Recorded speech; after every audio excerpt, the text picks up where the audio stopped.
Okay, I'm calling to order the meeting of the Economic Development Commission, Thursday, February 8th. Sorry, this is a special meeting. The agenda is on the screen, additions or deletions, citizen comments, and then one topic, old business, which is our communication and marketing objectives in the context of our overall EDC decisions. Are there any additions or deletions to the agenda? Hearing none. Are there any citizen comments on the subject not on the agenda? No, hearing none. We can get started. I'm going to share the document that was posted to the website for those industrious folks who have already looked at it. It's been updated slightly, and my documents are frozen. So just hold on 1 second.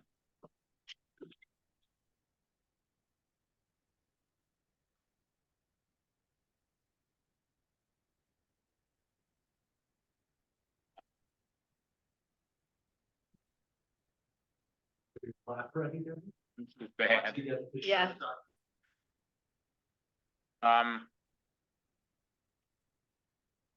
I need to reboot my computer. I believe it will not take you all out. If you do, then just come back in 1 minute. But I'm pretty sure for those of you that are remote, that this will not delete you. I hope. Right. So let me just try one more time. No. Yeah, so I'm gonna have to reboot.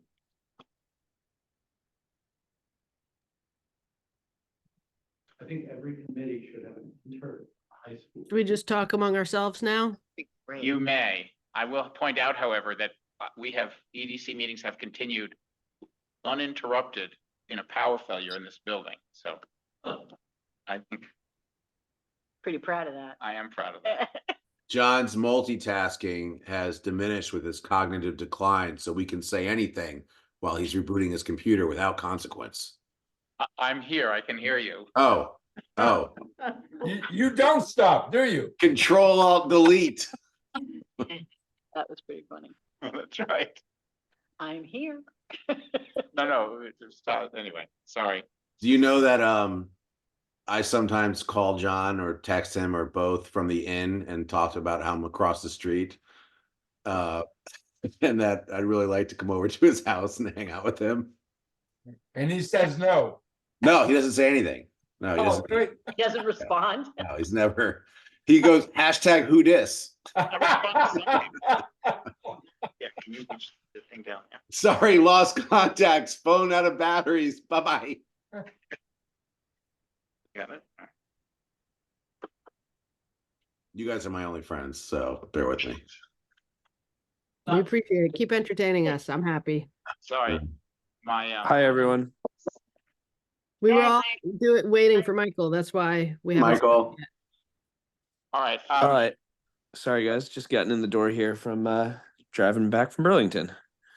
Nice. We're working with some technical Yeah, and difficulties. of course, my computer is not only rebooting, but it's updating. So I'm gonna see if I can pull it up on this machine. Just give me 1 minute. Yeah. It gives those of us who just got in the door a chance to catch our breath. So it's all good. John, anybody who's ever done Thanks. a software presentation has run into exactly what you're running into. Yeah, when you reboot and the software updates, killer. Yep. See if you're Windows. I still don't know how to share my screen, so All right. Let's see. that's my. I've seen you do it, Greta, so I know you're We'll capable. get you there.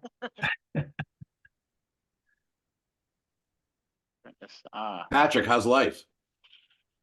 It's very good. We're Feeling better? we're about to retire to a lake house in Valencia, New York. Oh, sweet, man. Yeah, we got Living really between two lucky. worlds. You moving there? Moving there. I told my wife 4 years ago I would love to retire on a lake, and she spent 4 years finding one we could afford. And All right. and here's the scary part: the address that we had in New York was 37 Woodland Drive.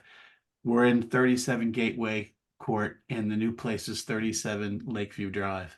No way. Yeah. That's so creepy. It is very weird, isn't it? Yeah. I You love know it. what Good for lottery you. ticket to buy now, what number? to Yeah, get exactly. right. Any variation of 37, 37 or 037, yeah. Well, 730. if we forget your address or town, we'll just look for the hottest new economic development in New York and be able to pinpoint you. Todd, you heard me say retire to the lake house, You're right? right. You're right. You should open a general store. It's awesome. People love Know it. anybody? Yeah, that's like I tell people to open a motel. Right. All right, we're getting Good there. for you, man. I'm proud of you guys. Thank you.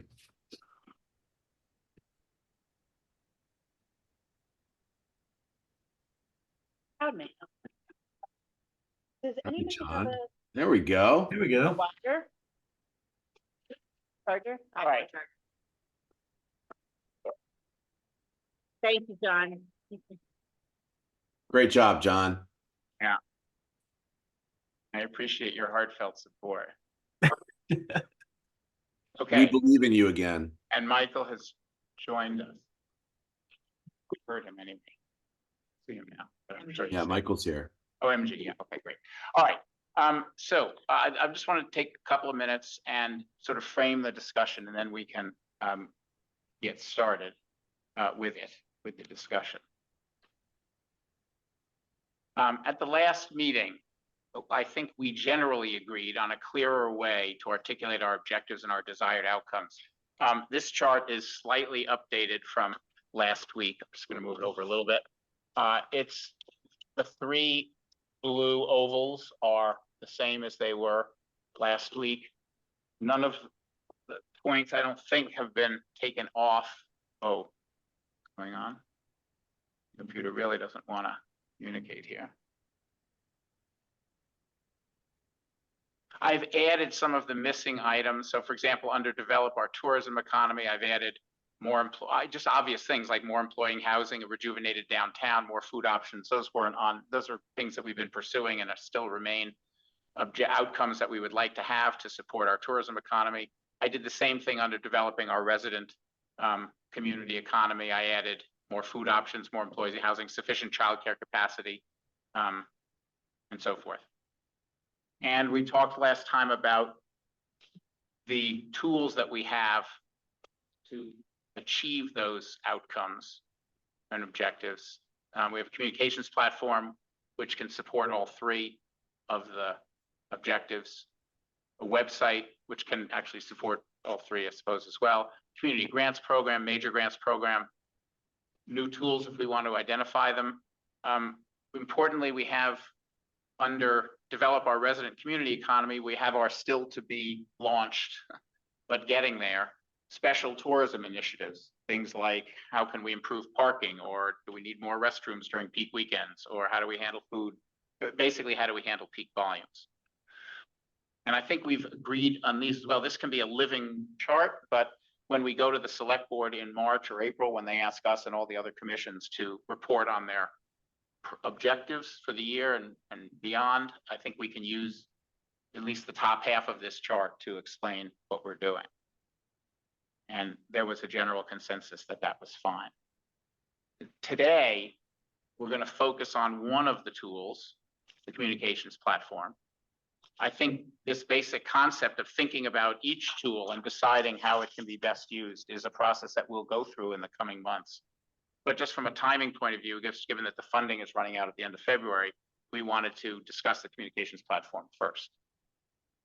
And the communications platform can support a whole range of objectives, of outcomes that we want to achieve. And I think it's fair to say that it can't possibly support all of them.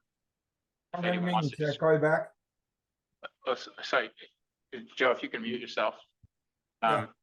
You can't possibly support all of them. And so the first thing we need to do tonight is to try to decide which ones we wanted to support.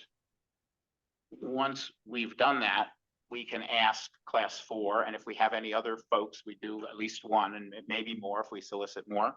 Ask them how would they use a digital communications platform. If it's class 4, they already have the one they built for us. If it's someone else, they have to tell us what they would use. How would they use that to achieve whichever items on this list we pick tonight? But at a minimum, what we need to decide tonight which of these. I don't think anyone objects to these outcomes. It's a question of which ones we think the platform is most suitable for and which ones we think are most important. And we also, I think, need to give class 4 and any others a rough sense of how much we might be willing to spend to achieve those outcomes. How much is 25 more employees applying to jobs worth to us? And if we can't say it's worth $57,212, we should say it's worth between X and Y, and so that we don't force ourselves to have to make a pinpoint decision tonight when we don't exactly know what we're, what program we're deciding on.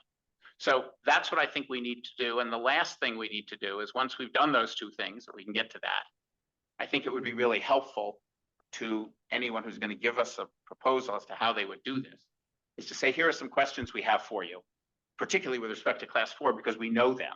And we've got some questions about, some people have some questions about how would we do this? How would you do it? Because it's a little bit different. It's the same platform, same concept, but different objectives than what we're working on there. So some people are just curious as to how it would work. So that's our agenda for tonight. Just by way of background, here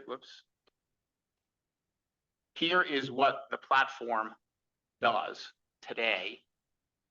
And these tools within the tool can be repurposed for whichever objectives we want. These are topic agnostic approaches: social media management, lead generation, targeted email distribution, data analytics, and blog development.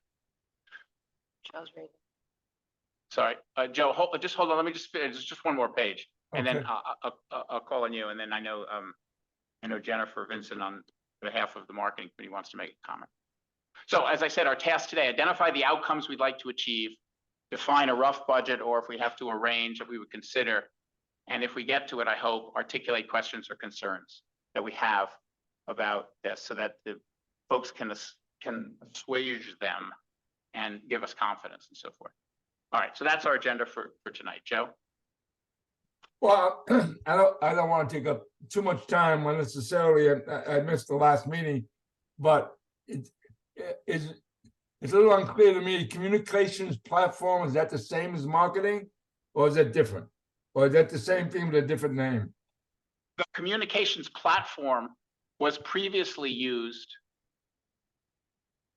to achieve an outcome that's not on this list, because we don't want to do it this year. The communications platform was used this past year to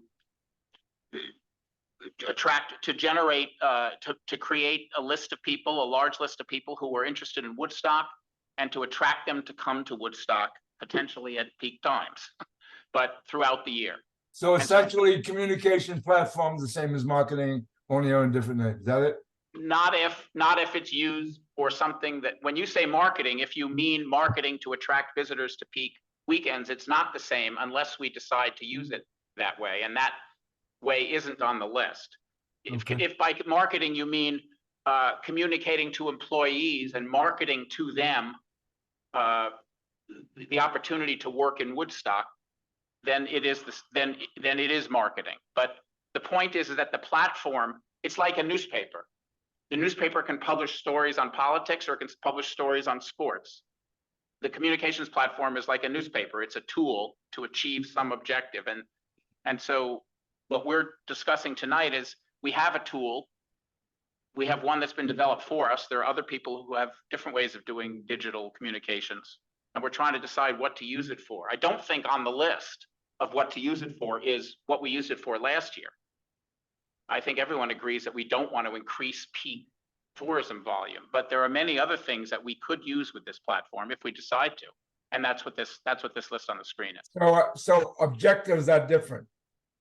The objectives, well, Well, that's what we're deciding. We don't, I mean, if someone wants to propose that we use the well, that's what we're deciding tonight is which of these objectives to try to use this platform for, if any. I mean, I suppose you could say we don't want it, we don't want to use the platform to do any of these things.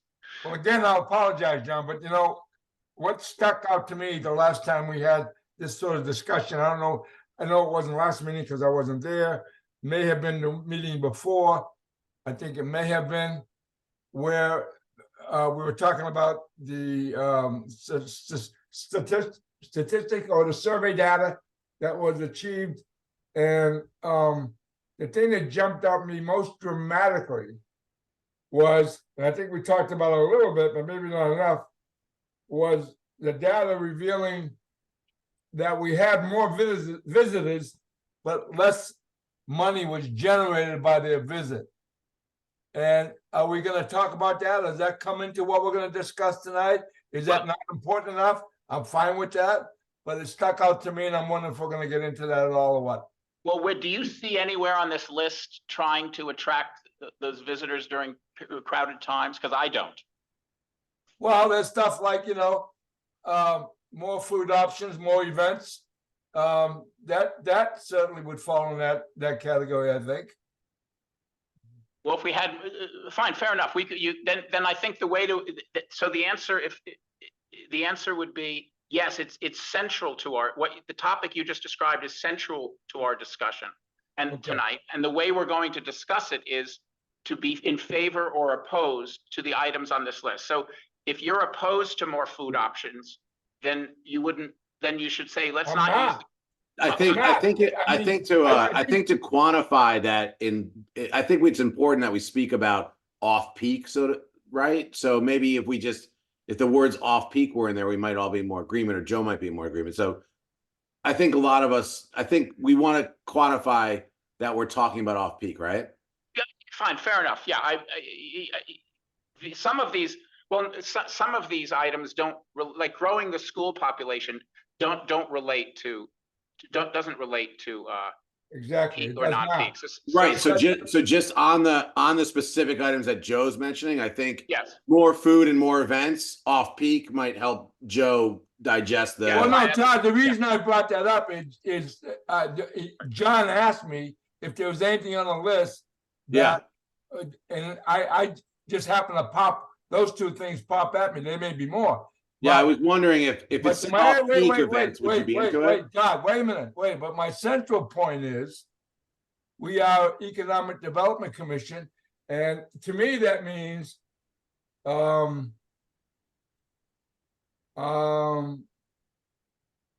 making available, or assisting, I'm sorry, I'm not using the right words, businesses to make more money. And to attract more businesses here if they are making money. And I think the data that was revealed about the number of visitors and the total income taken in is relevant to that. Yeah, Joe, why don't you, that discussion, the topic that you're interested in is absolutely not off limits tonight. So why don't you find the times to make it? I think, yeah, so this is not the time. No. Well, and I'm okay with that, John. Just let me know when. I'm fine with that. Yeah, I understand. I promise that Jennifer could make a quick.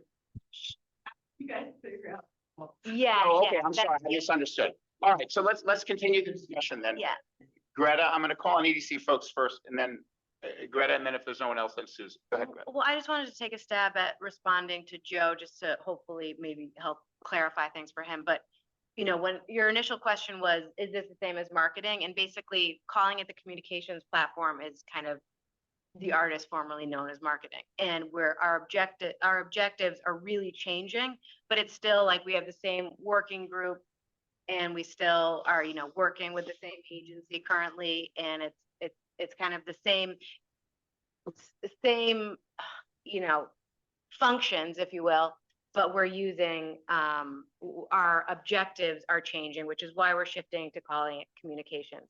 And I will say that your other point about the numbers of the increase of volume of tourists alongside a decrease in spending, that type of thing include that, and all of the responses we got from our multiple surveys are what's informing these change, us kind of realigning our objectives and choosing new outcomes that we really want to focus on. Does that help at all, Joe? But let's get into it. I don't want to hold up the whole meeting on that specific topic. Pardon me, even though I think it's very important, maybe other people don't. So why don't we just move along? Yeah, no, okay, I think we all think it's Yeah. extremely important. Yeah, if you would, thank you, Susan. Susie Stoll, Woodstock Village. So I think what you need to do is you need to market Woodstock as a 12-month-a-year place. When you have an influx of people, you can't get coffee, you can't do this, you can't monetize these people because there's just too much room, there's not enough room for them. And so I think that if you were to say, change the marketing to say, Woodstock is a great time, anytime, day of year. Figure out when you can make a reservation in a hotel, a restaurant, and sign up for a cooking class at King Arthur Baking Company, all that kind of stuff. Then you will spread it out. If you plan, off-peak events, you're planning for crowds, you're planning for people you can't monetize. Or can't monetize as much. And so that speaks to what Joe was talking about. You want people who can have time to have dinner, spend a couple of days maybe shopping, and that will get you more money for your visitors. Okay, thank you. I seem to remember at the last meeting when that statement was made, or that data was revealed. I just off the top of my head, because I never saw that data prior to that, was off the top of my head, I said, well, it sounds like we swung too wide a net. And if I remember correctly, I was sitting there and I looked around and there were a few heads that were nodding. So I don't know how this plays into what we're discussing tonight. Again, I don't want to divert a whole lot, but it seems like an important issue. Whether we discuss it tonight or some other night, or however you feel it falls into the proper agenda. So I think what we need to do is to continue to try to figure out which of the objectives on this page are the ones that we should try to pursue. And so would anyone like to pick an objective on this page and say that they are in favor or opposed to it? Todd, and then Marion. I'm sorry. I'm particularly, they're all three solid, and I'm particularly in favor of the first two spheres. Sorry, Todd, can I interrupt? I misposed my question. I think what I would suggest is that we try to, what we need to do is to come up with some of the outcomes that we're in favor of or opposed to. Do you want to opine on that? Yeah, sure. I think that it's there's a lot of good points in the outcomes. They're all incredibly relevant. Some of them might overlap slightly, but I think that we might be best served to pick 2 or 3 to focus on as a way, even if they're changed verbiage, just to make it a bit more tidy for us as a group. But certainly for me, I think that the food has always been, in terms of sphere 1, develop our tourism economy. I think that the food is always an important thing. And obviously that relates to employees and their housing and satisfying the needs of businesses that specifically serve food. And then I would say personally, the downtown rejuvenation. I strongly feel that if people come to the core of Woodstock and feel a strong downtown, a vibrant downtown, an aesthetically pleasing downtown where they can then sit in and grab a bite to eat, I think that would go a long way to the periphery of, from Tassville to South Woodstock and everything else the town has to offer. In terms of resident and community economy, I think the school population should be a strong concern because it'll have a delta that is affected way downstream with the implications of the school that may or may not be built anytime soon. But at some point, I think reasonable people will understand that a new school will be built and it will cost money. And I think along with that, I would put in more events and awareness. And because I think that, you know, for example, the mountain biking event that we are sponsoring through the community grants this year brings in so many people from all over. And if they come in, they see a nice downtown, have a place to eat, and have a reason to go there, i.e. the mountain biking event. And then they hear about the new school, and it's just sort of compounded interest on excitement of what we have to offer. So those are some things that I particularly find interesting and would like to focus on. Okay, thank you. Marion? So I raised my hand before you asked the question to Todd. So Go ahead. um, That's fine, go ahead. yeah, I mean, I think we, because I was, have had some conversations before this, I think we tried to structure this conversation by saying, okay, we think we know generally that we want to develop our tourism economy, we want to develop our residential community economy, we want to ensure that the economies are resilient. And then we said, some of the outcomes that would do that. I think the goal tonight was to say, are some of these outcomes things like getting more employees for local businesses or promoting off-peak tourism, are some of these things that we can use our marketing or our communications to do. And my feeling was that marketing, as John said, it's kind of like a newspaper. Like, marketing is a mechanism. Marketing doesn't mean get more tourists. Marketing, you can use marketing to do a lot of things.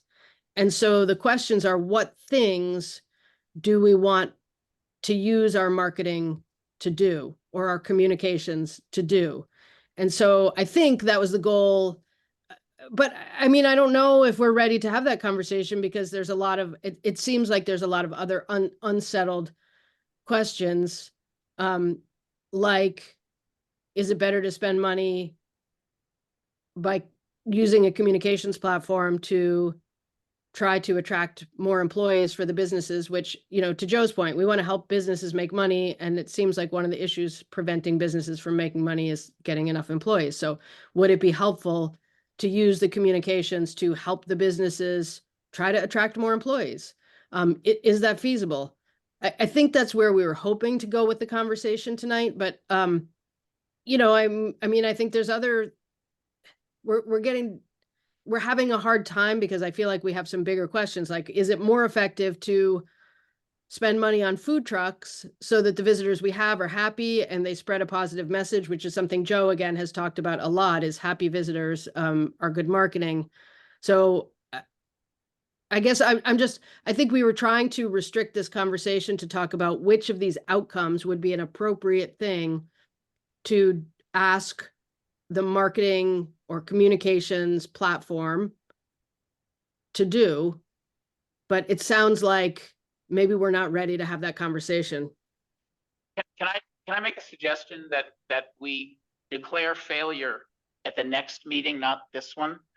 And the reason, by failure, I mean that because I think that it would be the best time and place and way for us to decide whether and how to use the communications platform is for us to use our judgment as to what it might be able to help. For example, Todd thinks it's very important to do downtown rejuvenation.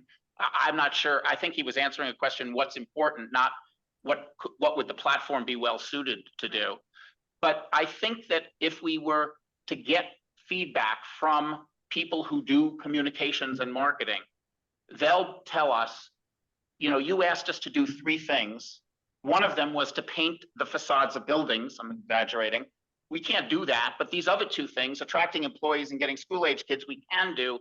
If you gave us X dollars, we could get you Y number of people. And that's when we could have a discussion, and we will, about whether or not that's worth doing versus buying more, getting food trucks or any of the other things. And that type of discussion of trade-off and choice will filter into tonight's discussion for sure. But if we don't, let's put it this way, until we do what I am asking us to do tonight, we can't get told by anyone who could do that, whether they can do it and how much it would cost. So therefore, let's at least continue to try. If you know, the discussion will flow to different things, but let's see if we can achieve the objective tonight. We're not deciding anything tonight. We're not deciding to spend any money. We're basically preparing a request that's clear enough that Class 4 or others can tell us what's possible. So, sorry, it's Deborah, then Larry, then Greta. Okay. So I think it would be helpful in a sense to look at this and consolidate as far as marketing messages are concerned and what is appropriate for specifically for any platform or for any kind of campaign that comes together. Meaning, as we were just saying, the rejuvenation or things like that, that's not really what the marketing's for. So there are also some of these messages that are kind of similar messages: better non-peak economy, better management of peak economy. So an approach to marketing could probably handle both of those in the same marketing campaign. So again, to consolidate them kind of in blocks of things that could, then you can have a professional marketing person come and say, okay, these are what you're looking for in this campaign. I can hit, by creating one campaign, I can hit these 5 messages within the same one campaign. So I'm looking at this and saying, you know, some of these things, you know, we're not looking for handling employee housing, rejuvenation. However, if we market the town and what the town is about, that will bring people in and be curious about maybe living here or growing the population or bringing my school-aged child here. And I feel like having one campaign that allows people to see who we are as a community, as opposed to having a specific marketing message for employee housing or to get a kid or to get a blah, blah, blah, I think would be incredibly helpful. Would you like to propose 1 or 2 of those or one block? Yeah. I think you're proposing a single campaign. So I am. And again, this is, you know, this is up to some marketing people who come and say, this is how I would go about doing it. Right. But yeah, for communications, I'm going to first like put lines through some things. Well, so by the way, just so you know, the things that the red arrows don't touch are the things that I assumed couldn't be done.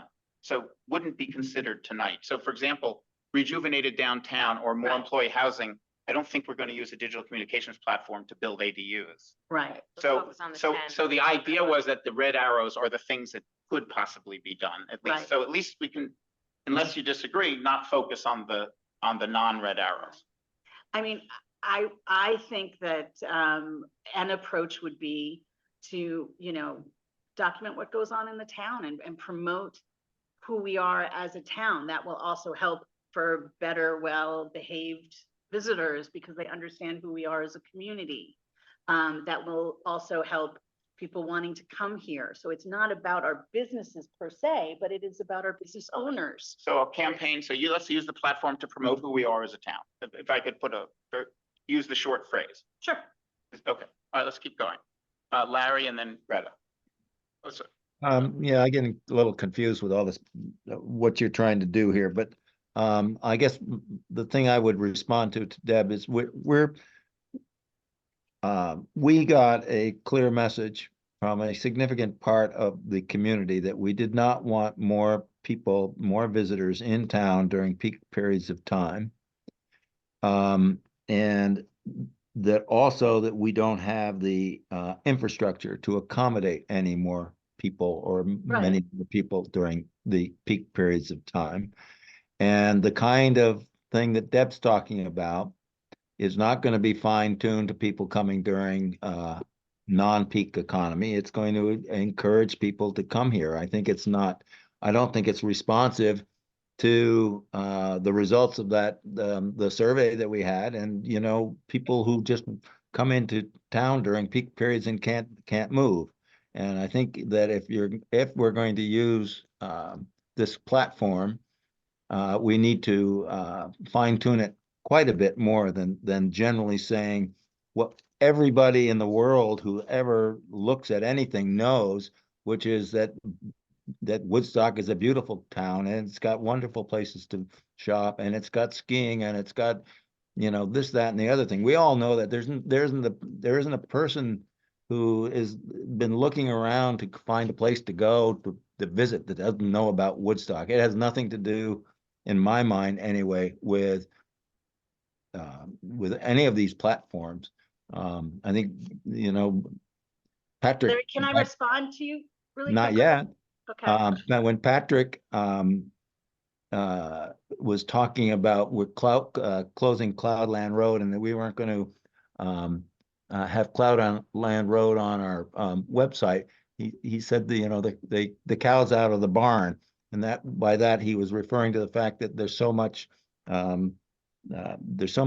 activity on the web, with all these people that already know about Cloudland Farm and Woodstock, that the fact that we aren't going to promote it, well, we shouldn't promote it, which was correct. It wasn't going to have much effect, and I don't think. I just think Woodstock has got plenty of PR and people know about it. What we want to do, in my mind, if we're going to do, if we're going to proceed with this platform or a platform, is to figure out a way and have them convince us that there's a way to get people here on non-peak times. Otherwise, we're just not being responsive. Yeah. Yeah, Bob. Sorry. Yeah. No, sorry. Let me Greta first, and then. If you want to just respond to that, that's fine. Yeah, when you're developing a campaign, you want to hit the same message several times in different ways before somebody acts on it. And if we have too many messages, you're not going to get your results.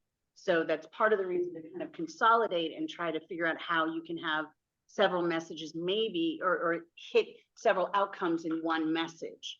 So that's what I'm looking, what I was trying to do is say, okay, how can these work together in one message? But what you're saying, Larry, is, I mean, growing residential population, growing school population, anything that has to do with that is going to be about what the town is. And therefore, you can't target people like, this is a great town, but just don't come during peak. If you're going to be looking to grow residential population and the school population through marketing, it will hit that peak time. So perhaps you're saying it's the wrong place to do it. It's the wrong place to do it. Right, that we shouldn't do that right now is what you're saying, is to talk about the town. Greta, I don't want to, on any one of these points, we can go back and forth between two people. So let's keep going. Greta, and then Susie, and then Patrick. So I just want. By the way, sorry, again, if understanding that you may not follow this direction, if there are outcomes with red arrows next to them that you are in favor of or opposed to, or would like to redefine, Deborah did, that would be useful. So what I wanted to say is that, okay, go to the red lines. There are 11 red lines pointing to different outcomes that I believe we all agree on, and that are good ideas. My feeling is that the moving forward with these these objectives towards these desired outcomes, when we're submitting these ideas and asking the vendors of how they would respond to them and how they would execute them, I feel like it'd be really important for us to give them, our top 3 for sure. But at the same time, I don't think we have to not include the rest of them because they're important. And also these people are going to have to come up with a year's worth of content through all these different channels. And so I think that it's okay to have a lengthy list of, kind of giving them some things to execute on. But if we're going to say these are our top 3, then for me, it would be more employees, more events and awareness in the off-peak times of awareness being awareness of said events, and growing school population. Well, sorry, I don't know, non-peak, everything just non-peak. So I would say just like increasing, visitor volume and events in non-peak would be one, growing school population and growing and more employees. Right. I have a hard time with the resident population one specifically if we don't also tie in the school one, just because of the lack of housing, but there's, anyway, that's where I'll leave it. But I'm hoping that maybe helps. I don't think we have to be choosy and only give them 3 outcomes to focus on. I think we can give them a lot of things to think about. Okay. Susie and then Patrick.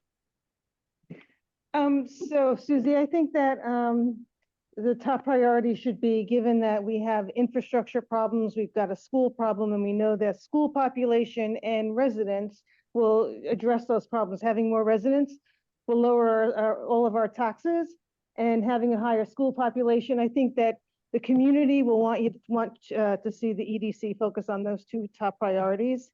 I think that, and I think that you can actually attract, target people to come move here. You just have a KPI that says we're going to target, young couples who live in expensive cities, and say, hey, this is a great place to raise your family. Talk to one of our real estate agents, and then you can start to begin the process of getting, being informed when houses become available. It's a 2-year plan, and you can do that. It's exactly what marketing is designed to do. You just have to set the right KPIs, talk to the right audience, get the right right channels to communicate. It's not going to be Facebook, but you can absolutely positively do that. And I think the community would really want that. I think the third thing that you should do is, like I said earlier, is you should market Woodstock as a 12-month town. And I say that because there's a lot of people who come in, they can't make it into Montverde, so they leave town. And I have talked to many, many people at Abracadabra who've told me that they left town because they couldn't get a cup of coffee. You have too many people in town at an event, you can't monetize them. And if the whole point is to monetize them, then spread them out so everybody can get a cup of coffee. So those are my 3 priorities: school, residents, 12-month visits. Patrick. Susie took a little bit of what I was going to say. I'm not going to pick any of these categories. I think that's up to you guys to choose. But what I do want to say is the platform, is a communication platform. And I know we said marketing before, but basically everything is marketing.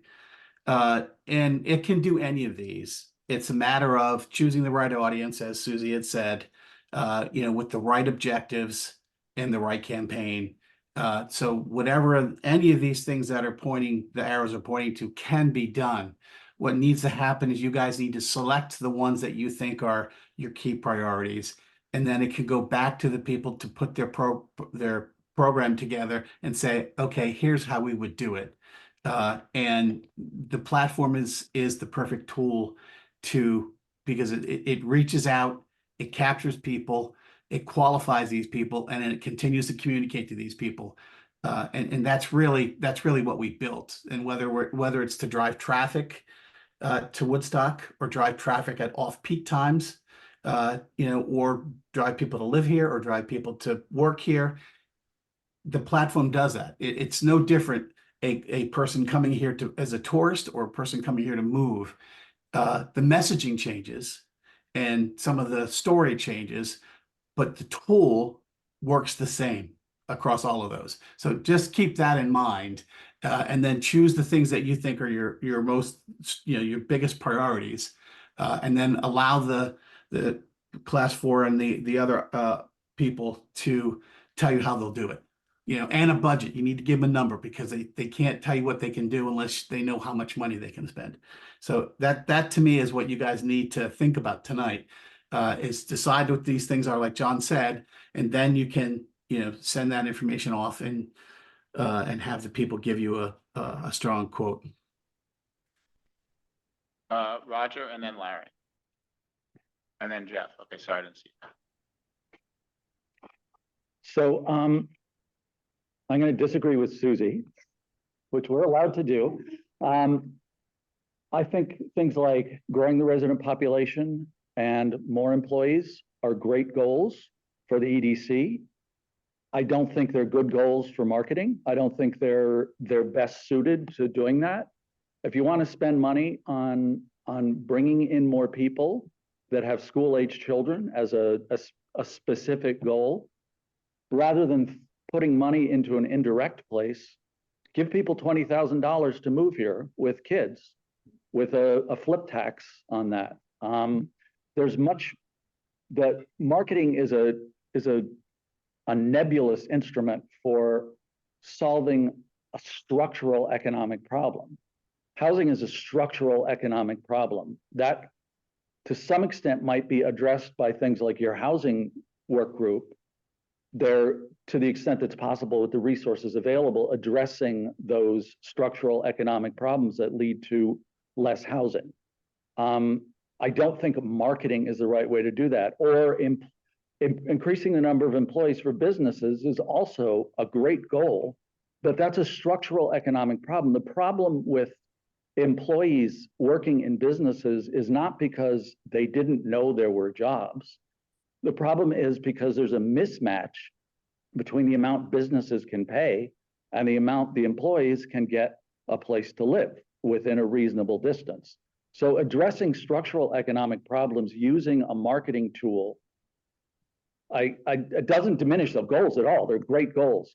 One place where I think a marketing tool could make a huge difference is increasing the school population, because you can do outreach to surrounding towns. This is a great untapped market.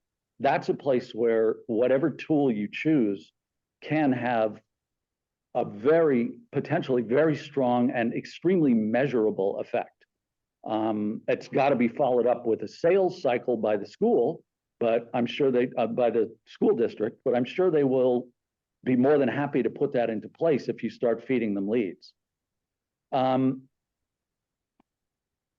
I agree with Patrick that to go forward with a set of goals without giving people a number, is a range at least, is just going to get you mush.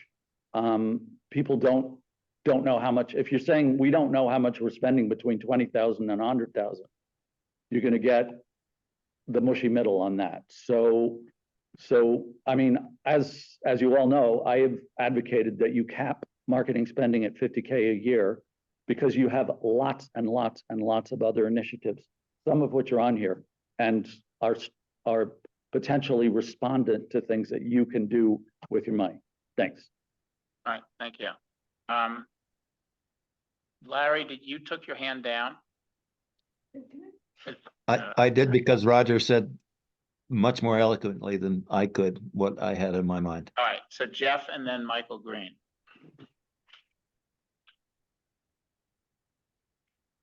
Jeffrey Kahn, village resident, business owner. So all these things, these arrows that you've got here, I think basically they're all good. I don't see why the platform couldn't create those outcomes. I think that it could. I think it's really important to consider the business community, for the Economic Development Commission to consider the business community and to be aware of what's going on right now in Woodstock. Things are much quieter business-wise in the entire business community in Woodstock. And I've gone around and canvassed today. I spent quite a bit of time talking to all the business owners. I've talked to 12 business owners today, and ranging from the farmers market outside of the village, downtown, to the downtown Woodstock, people are saying, my gosh, this is slower than we expect, even though we're not in our busy set time of year. And we have 5.5 months where it's really quiet in Woodstock, except on Saturday, let's say, because Saturdays are busy and you'll see more people. But what's going on right now is incredibly quiet, way quieter in every single business's opinion than they can compare their records to for the previous years, recent years. This is a phenomenon that I can't explain because we had very strong foliage season and very strong holiday season. But what's going on now needs really would lead to me to say better managed off-season economy or year-round, as Susie said. I agree with that strongly, and I think that we're seeing signs 6 weeks into this period that we're going to need that sooner than later. Some help in that direction from a platform that could produce some help there. So I just wanted everyone to be aware of that because that's something that's going on. And I think that where you've got your arrows on here are really right on. I think all of these things can be accomplished. The one with satisfied, well-behaved visitors, I think if you accomplish the others all around there with food options, events, better managed economy, that accomplishes that. I would take that hour away because that would happen if you take care of those other things to a large extent. And everything else, maybe that last one, ensure our economies are resilient, ability for businesses to withstand unanticipated events. If we're going to see a continuation of things not going as they normally are, maybe that qualifies for what's going on right now. And that should be an objective to come out of this. So those are some thoughts on that. I think the platform that has been created can pivot and do these things. And not concentrate on foliage and Wassail Weekend, because those are the times everyone's talking about. It's as if we're busy so many months of the year that it's that crazy. It's not, but those time periods are. But right now we're in a 5.5 month time period where it's not.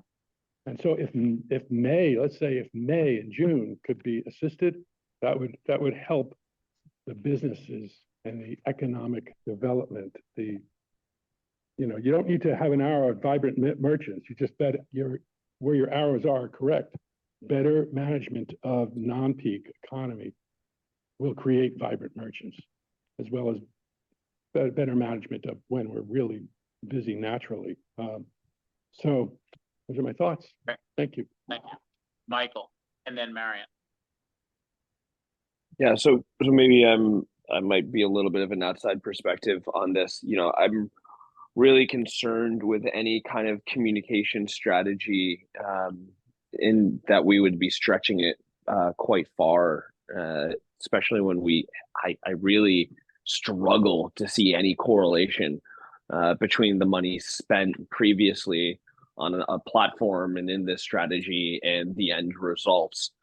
If you look at the revenue generated year over year and you look at our marketing spend, I've spent years managing and directing marketing platforms to try and drive people to various efforts. And $100,000 spent, if we're going to try and draw a correlation between that and the economic output of our village, or economic input, I guess you could say, into our village, it's really kind of a false narrative, right? Because if you look at that whole bucket of millions of dollars and $100,000 spent, that would mean that we have the most prolific and amazing marketing strategy of all time. Those just aren't realistic, causality relationship of our dollar spent to what happened in the village over the last few years or in any given year. So the idea of making objectives an even greater, what I would consider stretch of what a communications team or effort would be able to do, I'm getting really nervous, especially when you look at $100,000 spent on it. I would have a hard time really being in favor of that, because it feels like our objectives are getting trickier to kind of measure and see a real relationship between the dollars spent. And we haven't done a great job of being able to prove that for our money spent to date. So yeah, that's my thoughts. I think I align definitely with some of the sentiments Roger shared. These are all admirable objectives and things we should be focusing on as an EDC, but let's not overpromise what a marketing platform or marketing strategy could deliver on. Marion. So I just had sort of an observation and question. I'm really interested, Jeffrey, and Jeffrey, I sent you an email, apology, side note. But I'm really interested in Jeffrey's observation that things are in a really uncharacteristic slump. And as far as I understand it, and this is what I wanted to clarify, we haven't changed anything in the marketing platform. It's still running full bore right now. Is that right? Saying no, but that is correct. I mean, it's fully funded. That's correct. Fully funded at this point. Yeah. And I would assume that it also wouldn't, I mean, even if it slowed down or changed, I mean, it was fully, it doesn't change. The impacts aren't that immediate, I wouldn't think. So that's actually just a concern, I guess, when we think about it. I think it points. Can I just jump in on that? Because it's something I thought about quite a bit, and something that, the Vermont Standard article today coming out showing that Susquehanna 6 is also claiming that this is one of their slowest years that they've had. And I'm spent a lot of time talking with my family who run a hotel up in the Adirondacks. And when it doesn't snow in the South and people don't see snow, they don't think about skiing and they don't travel north to go enjoy the snow. That's exactly what's happening this season and why we're not seeing the tourism numbers. And, to kind of push the thought even further, it really shows that some of the economic impact of our season to season, what happens here, isn't necessarily because of our marketing platform and how we're doing outreach. It's on factors and things way out above and beyond what we're just doing with our $100,000 spend. Jeffrey, quickly. Just a quick response to something I just heard. I've seen an impact when we had those floods in July, and this platform turned around and spent about a ton of money on directed ads. We saw a direct and quick response to that. And they spent that money in early September. And now, rightfully so, we're saying, oh, wow, the response was greater than we wanted, actually. We thought in September, not knowing how foliage was going to be, we thought that was really important to do. And that's what the EDC did, and that's what the marketing platform did. And so they were able to turn their attention and have a quick and positive outcome that was really measurable in terms of the businesses in town. So I think that it is capable of doing that. All right. All right, can you? Yeah. So I want to try to pick some priorities as some folks have, a number of folks have done. I want to make 3 points in picking those priorities. The first is I'm no longer willing to spend money on any marketing objective that can't be measured better than the objectives that we have now. We are doing an excellent job of measuring the objectives we have now, but the objectives we have now are very, very, very, very hard to measure. And so we're going to have this debate between what Michael said and what Jeff said until the end of time, if we continue to have broad objectives. And that includes, unfortunately, Deborah, the objective, right, the objective that you described, which is an excellent objective, but I'm not in favor of that not because I don't like the objective, I love it, but because we we will not be able to have a discussion as to whether or not the environment or the snow or the TV ad or the Instagram viral photo or the emails that we sent were the reason why 700 people came into the Welcome Center this year and 400 people came in last year, whatever. So I'm not willing to spend any money anymore on those kinds of objectives. Fortunately, there are a number of objectives on this list that can be measured to one greater degree. One of them, and so I would like to see 3 objectives, and you're going to note that I'm not only picking specific objectives, but I'm picking specific amounts of the objectives as my second point, because my third point is going to be how much I'm willing to pay for, which we need to say. So the 3 things that I would be willing to, that I would support, partly because they're important, and partly because they are they're nearly measurable, is I would support a program that we were confident in could deliver 25 qualified employee applicants. That's number one. I don't think we can guarantee that they would take the jobs or get them, but that they're qualified. I would, and by the way, these have been informed by the comments made up to now. The second thing is I would support, as part of the campaign, a second objective of attracting 25 kids from choice communities around us. I think that was Roger's suggestion.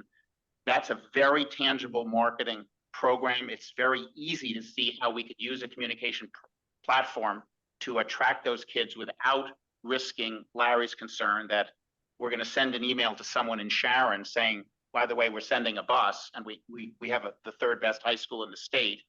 Would you be interested in going to school here? And having their entire family and all the relatives show up on Wassel weekend. I don't think that will happen. And the third thing I would be willing to support, because it's quite measurable, is the issue that Jeff just raised, which is a 20% increase in May to June tourist volume as measured by the number of visitors that walk into the Welcome Center. And those 3 objectives. Well, I'm sorry, John, what was the third one? Well, how did you? The third one is a 20% increase in the number of people that walk into a 20% increase in tourist volume as measured by the number of people that walk into the Welcome Center. We know how many people walked into the Welcome Center last year in May and June. That's a proxy for how many people came to town. We don't know how many people came to town, but if we had a 20% growth, we can reasonably assume that we've had 20% growth in tourists, in visitors. So I would say that the 3 things that I would support spending would be 25 qualified applicants for jobs, 25 kids from surrounding towns, and a 20% increase in May to June visitor center walk-ins, which is tourist volume. And that, to me, would be worth $100,000. And now let me just make a third point, which is that I don't know if we can afford $100,000. Even though it's worth it to me. There may be other things that are worth even more to me than that. And so I'd like to hear from class 4 and any other people who propose how confident they are in achieving those 3 objectives and a little bit about how they would do it. And I would then be in a position to make a decision about whether to spend $100,000 on that. I guess what I'm really saying is I would ask them, what could you do if you could think you could do that for 100? What could you do for 50? Because we might need to spend the money on housing or something like that. So that's how I would pick the priorities. So Todd, sorry, did you want Todd and then Joe? I'll go ahead. And then Deborah. Todd, Joe, and Deborah. What your second one was what again? Outreach to surrounding towns. It's Oh, for growing the the school school choice, population, school choice, but right. in a School choice, specific way. Yeah. School, I got it. Okay, so I would only. I don't feel. First of all, great to tone it down. Those seem like measurable things, and that's important. But I would think that the Welcome Center measure, I think I would swap that out potentially, because maybe people already can pee in Joe's place or this or that. Like, why do people go to the Welcome Center? Like, it is. I get it. It's a nice metric, but what about if we consider we have qualified applicants, school choice, and then we have something like, 3 families with school-age children that moved to Woodstock that had consideration of that move because they were targeted through our platform or something along those lines. Because, certainly we can survey folks that moved here and ask them if they were ever targeted. But I think that I think it's too broad to use the spectrum of welcome center visitors, just because mainly it's, for me anyway, it's bathroom related. What are your thoughts on that? Does anyone think that's a my good very solution? quick thoughts is, I'm not talking about the number, sorry, I should have been more specific. I'm not talking about the number of visitors. I'm talking about the change in the number of visitors. The number of visitors to the Welcome Center is irrelevant. I guess let me ask a more direct question. Would you be comfortable with swapping out the Welcome Center for families that moved to Woodstock that received a targeted ad? The And I third would say one, three. the third one is measurable. I would prefer to attack. I'm trying to split the difference here by the second objective of outreach to 25 kids from outreach from choice towns. That to me gets the attraction of the kids, and I'm trying to be responsive to the slowdown in merchants. Then what about swapping 3 for one person that has opened a new business or something along those lines, right? Because I think we're missing the component of, elements of moving, because you don't need to move here if you're a qualified applicant. You may not get the job we mentioned. Elements of school choice. You don't live in Woodstock, although that has a huge economic benefit that we're well aware of, I think. So in terms of keeping with that spirit, I'd love to see something a little more concrete of roots in town, I guess. Both of your proposals are concrete and measurable. I would support them for that characteristic, but I still like my priorities, but you're entitled to yours. So let's just keep those. Okay, fair enough. Fair enough. Good stuff. Larry, Joe, Deborah, Larry, Michael. Okay. Joe, Um, Deborah, Larry, Michael. Joe. I'm not sure how quite to put this, but, getting 25, I think that was the number you used, qualified employees to apply for jobs. I think that's unrealistic. And I'll tell you why. We don't have housing for them. And we all know that. I'm not bringing up anything new. We have 25 qualified candidates coming to Montverde, and we'd love to hire them, but they have no place to live. And if you ask Patrick at the Woodstock Farmers Market, he'll tell you the same thing. There are people that were willing to work here, they can't live here. So to have this as a category, I think is a little bit unrealistic.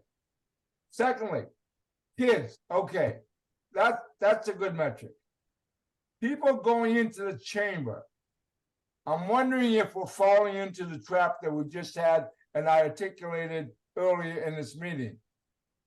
That the people come in, yeah, but who is spending money and who isn't? Just by having a person in town is one thing.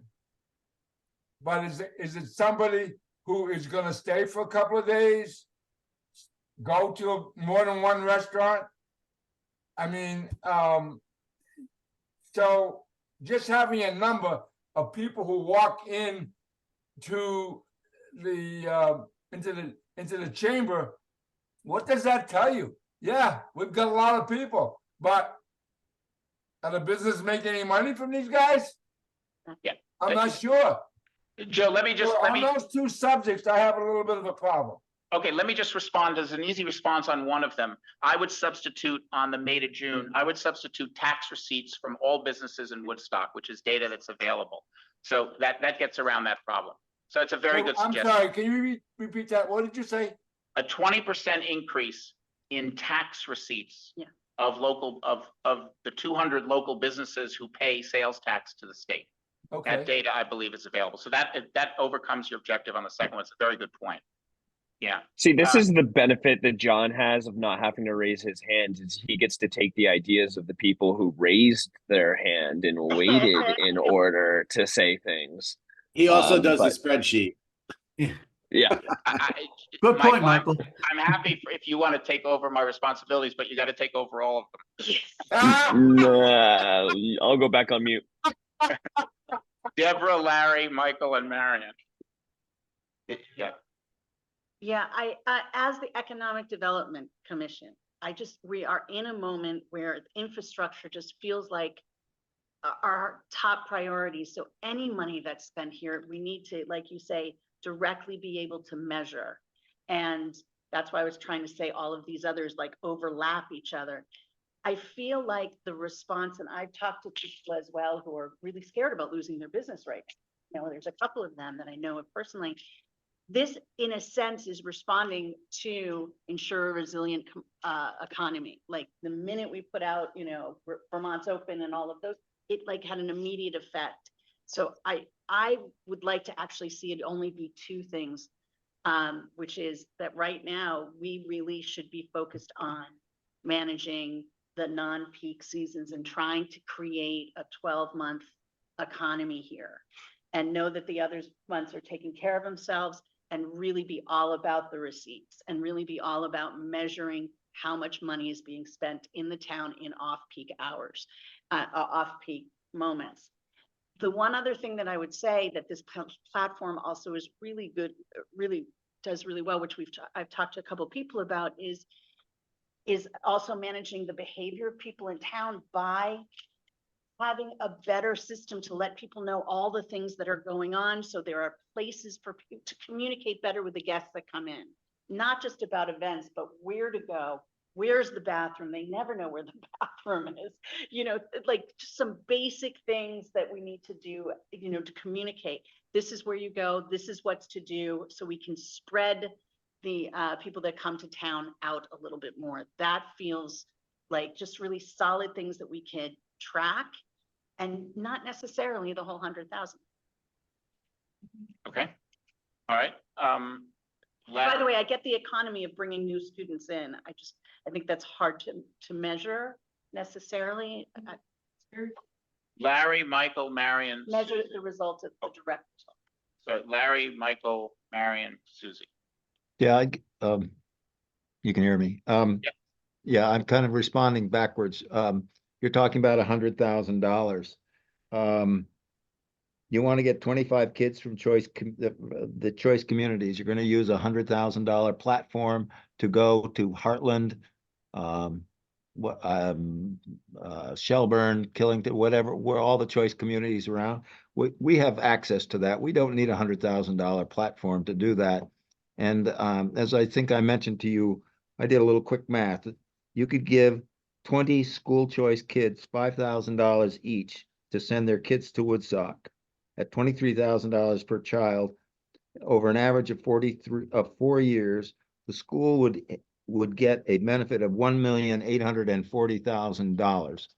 And I would almost guarantee you that anybody with some vim and vigor could go out with $100,000 and convince 20 families for $5,000 will you send your kids to the Woodstock school system. I just don't, but the idea is good. I just don't see this platform, $100,000 platform, as being the right method of contacting these local schools, the local people. There's got to be a better way. Certainly you don't need that kind of thing. Then the same thing, whoever just mentioned about the housing, oh, that was Joe. 25 qualified employee applicants. Well, they're qualified, they're applying, and we're going to pay you whatever, Joe, I don't know what, $22 an hour. That sounds good. Where am I going to live? You know, how can I afford to come there?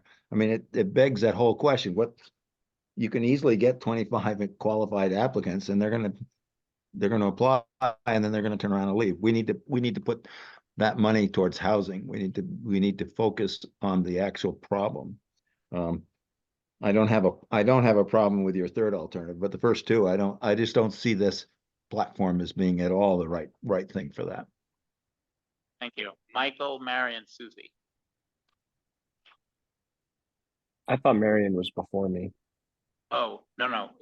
Okay, then I read it wrong. You're next, somehow arbitrarily, sorry. Okay. No, I actually really agree with what Larry just said. You know, these issues and the problems that we're trying to solve in our town and for our greater community and the towns around it are the issues that we need to be focusing on. And we don't need $100,000 platform to solve for some of those problems. But let's not be a hammer looking for a nail. Maybe we don't need $100,000 platform if the issues that we're trying to solve aren't the problems that it's able to solve. So in lieu of John taking my idea of using the receipt tax, I'll leave my comment at that. Marion, and then Susie.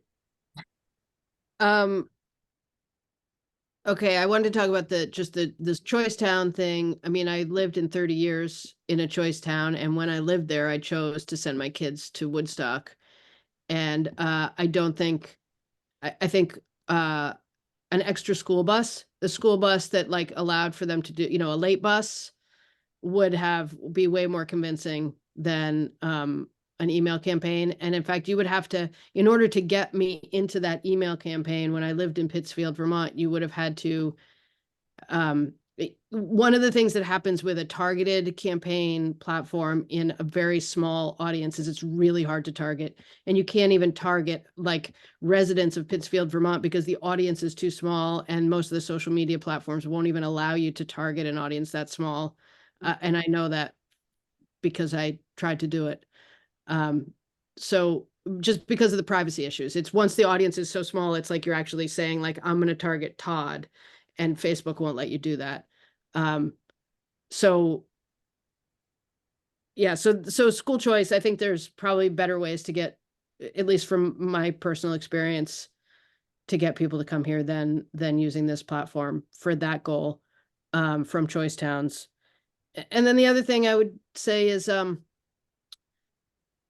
think it's really smart to think about marketing or communications in terms of measurable outcomes, but also there is a certain sort of like branding component. And so I think, things like maintaining our Instagram channel, I think that's worth doing at maybe a reduced capacity or something. I think that's probably important to not just stop one day and say like, hey, what happened? Did Woodstock die?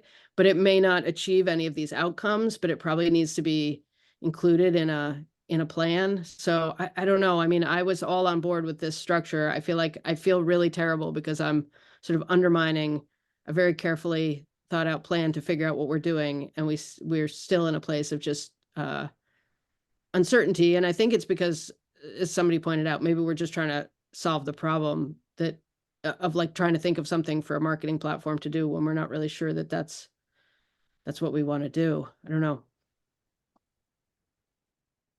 Susie. Yeah, so I think that you really need to respond to the community, and the community is saying, we got this really expensive school, we need to get new kids in there. And so you do have an obligation to try and recruit them and spend some money to try and recruit them. The platform is Klaviyo, and Klaviyo can do things more than just social media. Social media is not the right, granted, for some of that, but it can do display advertising, it can do all sorts of marketing. So you're not limited to Facebook or Instagram. And the other thing, so you can do display, you can start to target young people who live in expensive cities, who you think that they might be trying to, if they're considering having kids, they want to find an affordable place to live. You can target that. One of the problems that we have, I think, is that we get that in this loop. We say, oh yeah, well, we need more housing. Oh, but there's no place for them to live, so let's forget about that. Why can't you target people to employees to work here who already live in the area, right? You're talking about school choice and recruiting people. Why not recruit their parents who have to drive them to the school to work here? It's like and it's like, okay, you want to move people here because that will ultimately lower our taxes and we will increase the tax base, and we really need to do that. But we don't do that because there's not houses immediately available. But this is a long-term goal.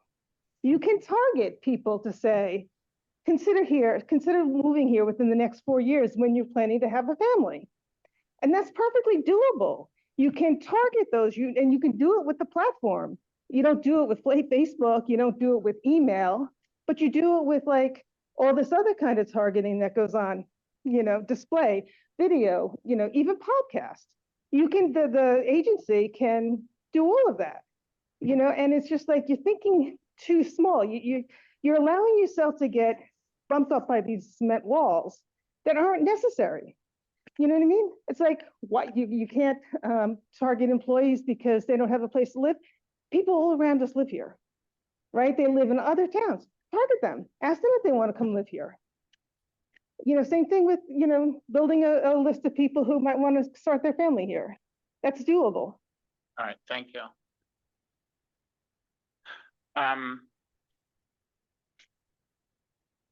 Michael, would you like to sum up where we are? I'm kidding. I think there's been Thanks, a lot. John. I think there's a really good discussion. It has made, I think the critiques of the specific objectives that were made on mine at least are valid. And I think they are weaknesses of two of the three objectives that I talked about: the employees, problem of housing, which in the short run, and the outreach to surrounding towns being operationally, that a platform like the one we've developed isn't perhaps capable of that micro targeting. And Larry's point that there may be other tools that we can use to go after that. The slow period tourist volume, I haven't heard any complaints of any criticisms about that, other than Joe's concern, which has been resolved by using the Michael's point about taxes. So anyway, but then there are other questions about whether or not this platform should, is the best way, for example, to get those outreach to surrounding kids. Or I think we agree that shifting. Do people agree that this platform, at some cost, this platform, whether or not we want to spend money on it, but that this platform is a useful tool for shifting tourists into slower periods? Yes. Does anyone disagree with that? I would say marketing is. I'm not sure about the effectiveness necessarily of the platform. All right, well, maybe, so one thought that's going through my mind, just to sort of throw this out there, is we are kind of not coalescing. We have mentioned certain of the items on the list more than others. Maybe what we need to do is to ask applicants how they would help us achieve those objectives, whether or not it's with the platform that does the things that we said this platform does, which is, we showed up, where is it? There it is. Or whether it's with other communication / marketing. Well,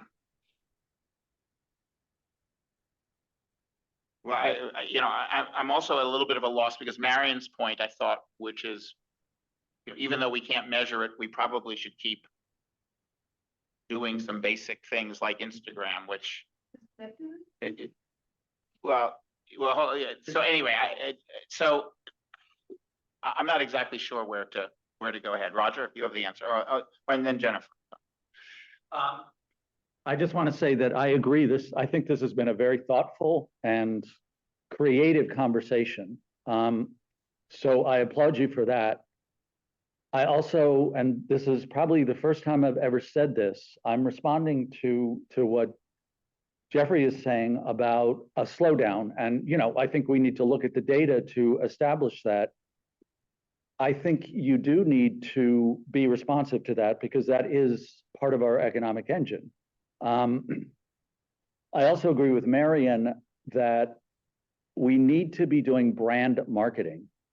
In fact, more of what we might be doing on a marketing platform, on a marketing strategy, because I hate the term platform, because then we're talking about technology. And this is a technology agnostic decision in my book.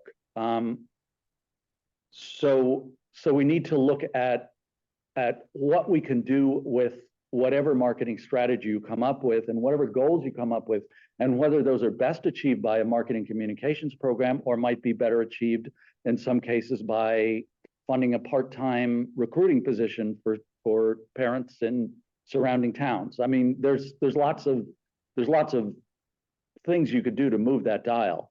And I agree with your looking for measurable outcomes, and I think the tax income is the best proxy we're going to come up with. That doesn't mean you don't still look at differences between people coming into the Welcome Center or not year over year and seeing a decline. But to Joe's point, you're talking about how do we best monetize these people? And I think, again, that's where a website that's been designed to target diverse groups of potential visitors and potential residents is going to be your best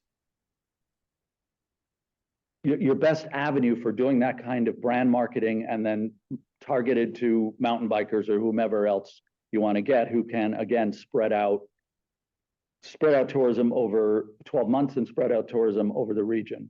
So I agree with your measurable goals. And I think that's definitely where we need to get. But to Michael's point, no marketing campaign ever, unless it's selling steak knives to people and they go to your website and they buy a steak knife because they saw a Google ad, that's easily measurable. But we're not doing that. We're not selling steak knives. So, I would argue that you should come up with achievable goals, some of which will have metrics behind them and some of which won't. Bringing students into the school has metrics behind it, whether that's a marketing communications goal or not. I don't know. Thanks. All right, Jennifer, and then Larry, and then Patrick. Jennifer Vincent, village resident, director of marketing for the Woodstock Inn and Resort. I appreciate everyone's comments and bringing us all together to kind of figure out how we're going to roll through our next marketing. I'm on the marketing committee, and how what your objectives are for us to continue this platform. We spent many years building this out. We have spent years on collecting video and photography assets. We have created a lead generator, like when you showed the communications platform, those are just things we did this year. We can change our tactics and move to a different objectives. We can do display advertising, like Susie was saying. But yes, the most important thing is that I'm most concerned about is losing our brand voice.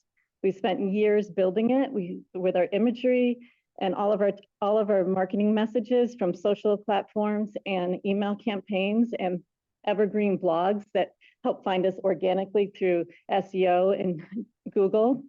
And so there has to be some way that we maintain what we have already developed, instead of just pausing it and setting us out on these huge goals that are not sometimes achievable. So that's my biggest concern, is that we continue to work with the agency that we have. If we have other people that can bring different things to the table, we're open to that. But like right now, I feel like we will lose momentum if we do not continue to, even if we have to bring the budget down. There's a relationship there that's built so strong. They know our brand, they know our assets, they're bringing it all together. So to stop that right now and say, oh, we can save $12,000 if we go plan B or C, I think we're just setting ourselves up for more failure. Thank you. All right, thank you, Patrick, and then Lisa. Sorry, guys. In terms of, I think that calling it a platform is kind of messing things up here, because any of these goals that we set up, we set what the criteria is that we want to measure for success can be done. I ran the American Express co-op program for 6 years, or 10 years, and the Northeast destination marketing for 6.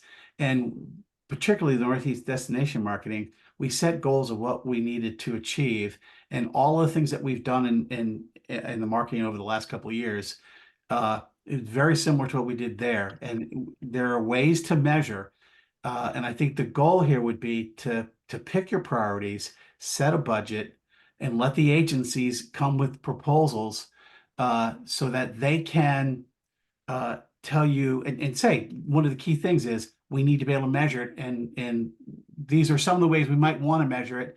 And what other ways do you think we can measure it? Because they're the experts. They do this every day. And their Classware happens to be a national, they have national reach. And they're doing this for big companies, not just people selling products, but also people selling stuff or places or things that are like who we are.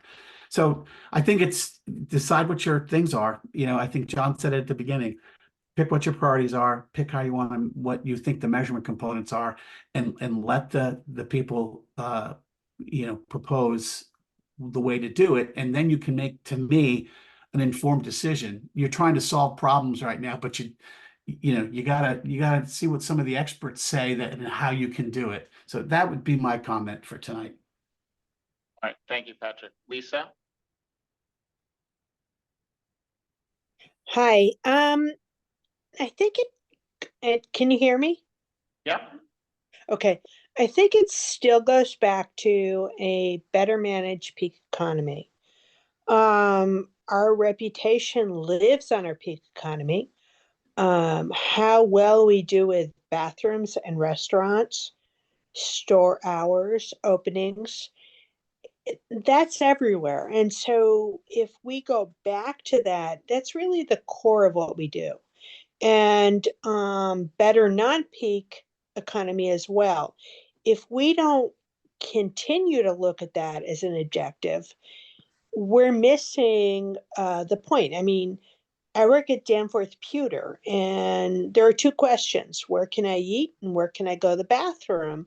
And until we deal with that in a realistic way that's consistent, we're not dealing with anything else.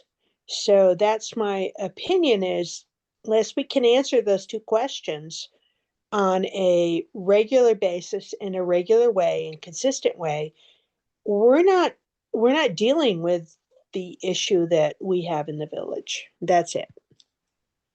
Thank you, Lisa. You're welcome. So, having had a little bit of, another 3 minutes or something to reflect on this, I think, so a couple of I would make two observations that might lead us to how we could proceed. The first is, what are the goals that have been mentioned most often? And the second is, what are the uncertainties that we're trying to deal with to try to decide, or concerns that we have about those goals and the use of this tool to achieve them versus other options and tools. I think what I'm hearing is, and this excludes a couple of things, but I'm hearing employees, kids, and off-peak. And off-peak might include events, information for events at off-peak times, right? So employees, kids, and off-peak. And I was trying to deal with those three, but I don't think I'm leaving. Those were the most frequently mentioned, I think. I think the questions that we have about them are not employees, kids, off-peak. Is it doable? Is this platform, as we described it, being Instagram and email, is that the right way to do employees, kids, or off-peak? Some concerns about, if we do that, will it make the problems, this is to Lisa Lawler's point, and will it make the problems worse? And I think it's very important that we have an answer, that whatever we decide on with our marketing and communications, that we are able to say, to answer the question of the community, wait, we just told you we are fed up with a certain aspect of our tourism economy. Why are you spending money to make that worse? We need to be able to say we're not spending money to make that worse. And by the way, we also, I think, need to be able to say we have money available to make it better. And so that's not a discussion for tonight. That's a discussion for next time, right? But remember that just to point out our financial condition, which is that if we have $350,000 for this year, we had 370 in 2023. We've heard that there's a significant slowdown, although it's in a small portion of the revenue. If we have 350, we've encumbered 197. We've encumbered with a clawback another 60. we have $60,000 of downtown rejuvenation that is on the docket, 11,000 of which is the flowers and lights. We've sort of made a verbal commitment that we will support. That's 318,000.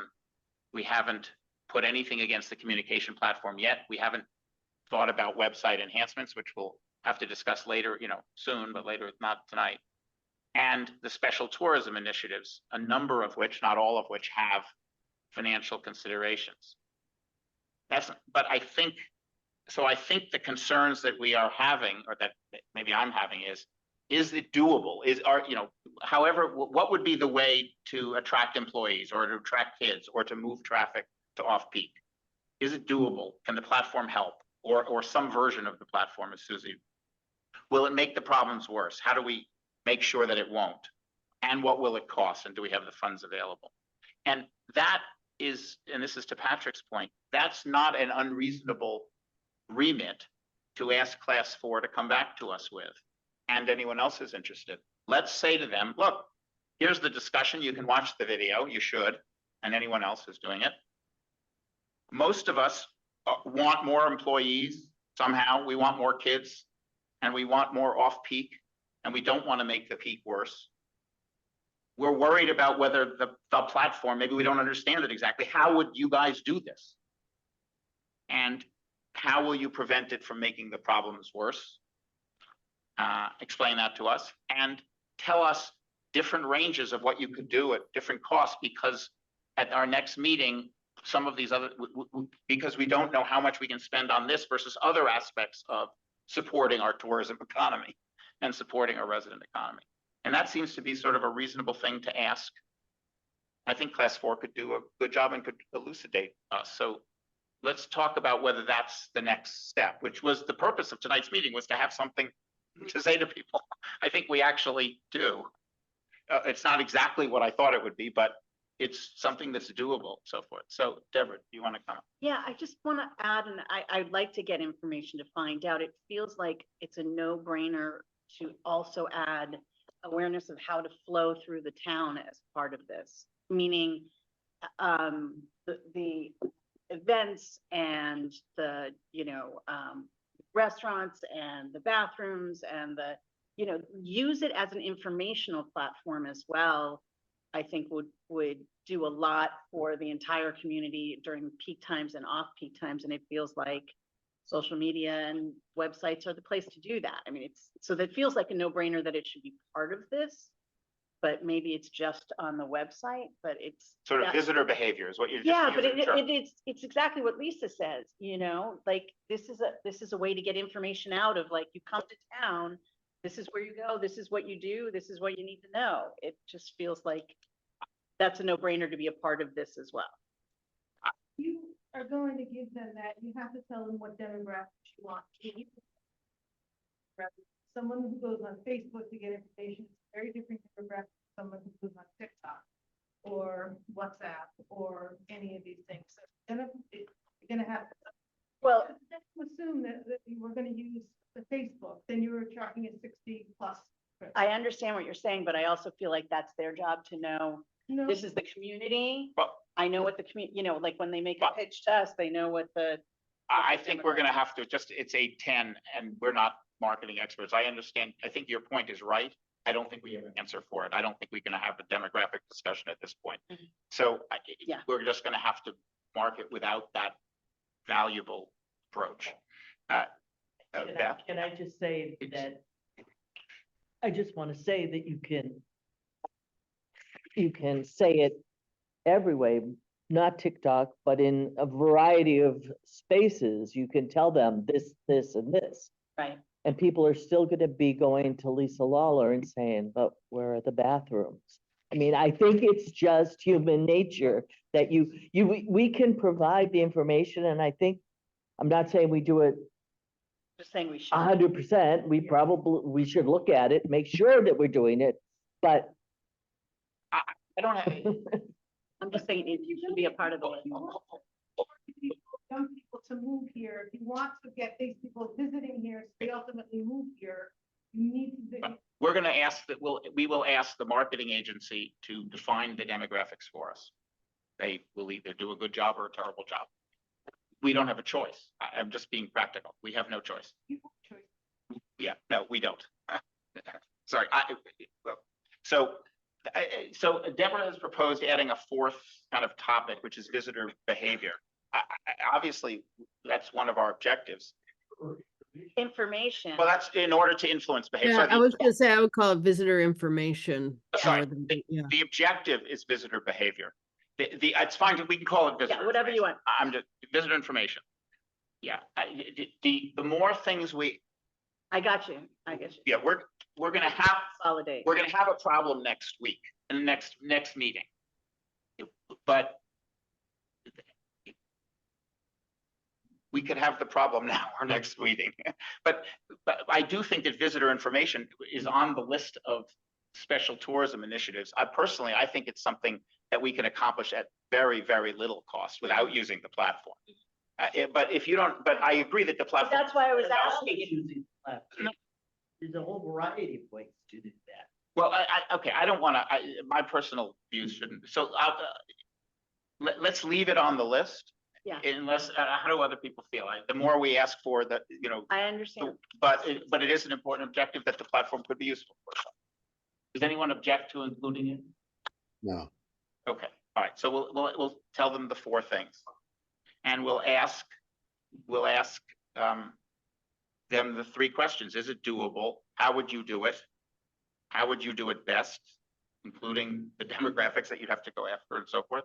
Will it make the problems worse? And what will it cost? And give us some options for costs, because we don't know what we can afford. Don, you need to give them a range of budget at least. But Patrick, we're not doing that because we're not experts, and that's we just have to ask them to tell us and go from there. We're not able to tell them what it should cost. We're not able. No, I understand that. But what I'm trying to say is, if it's sort of the same thing. Look at it this way. If you go to an architect and say, I want to add this extension onto my house, then you got to give the architect some number so he knows what to build. I think we're looking at, is it possible, yes or no, and then maybe that second component. Or just give a range, or do a low range and a high range. It's different. I mean, because the thing is, like, I get that, having been in production, video production, right? That you can have cranes and drones and helicopters, or you can have like mom with a camcorder. But in this case, with marketing, we're actually looking at specific outcomes. We're not actually saying, are the production values different? Do we want a house with like glass windows and, No, it's the same. It's exactly. We're actually saying, what does it cost to reach these specific outcomes? And can you do it? Well, we haven't. No. Back up the bus. You have to give them a range of prices, because they do need to decide which solutions are going to be best based on your budget. Otherwise, well, it's 100,000 and we can do this. I think you got to at least say, listen, give us what you think you can do it for to achieve these goals, understanding that we have, tight budget constraints this year.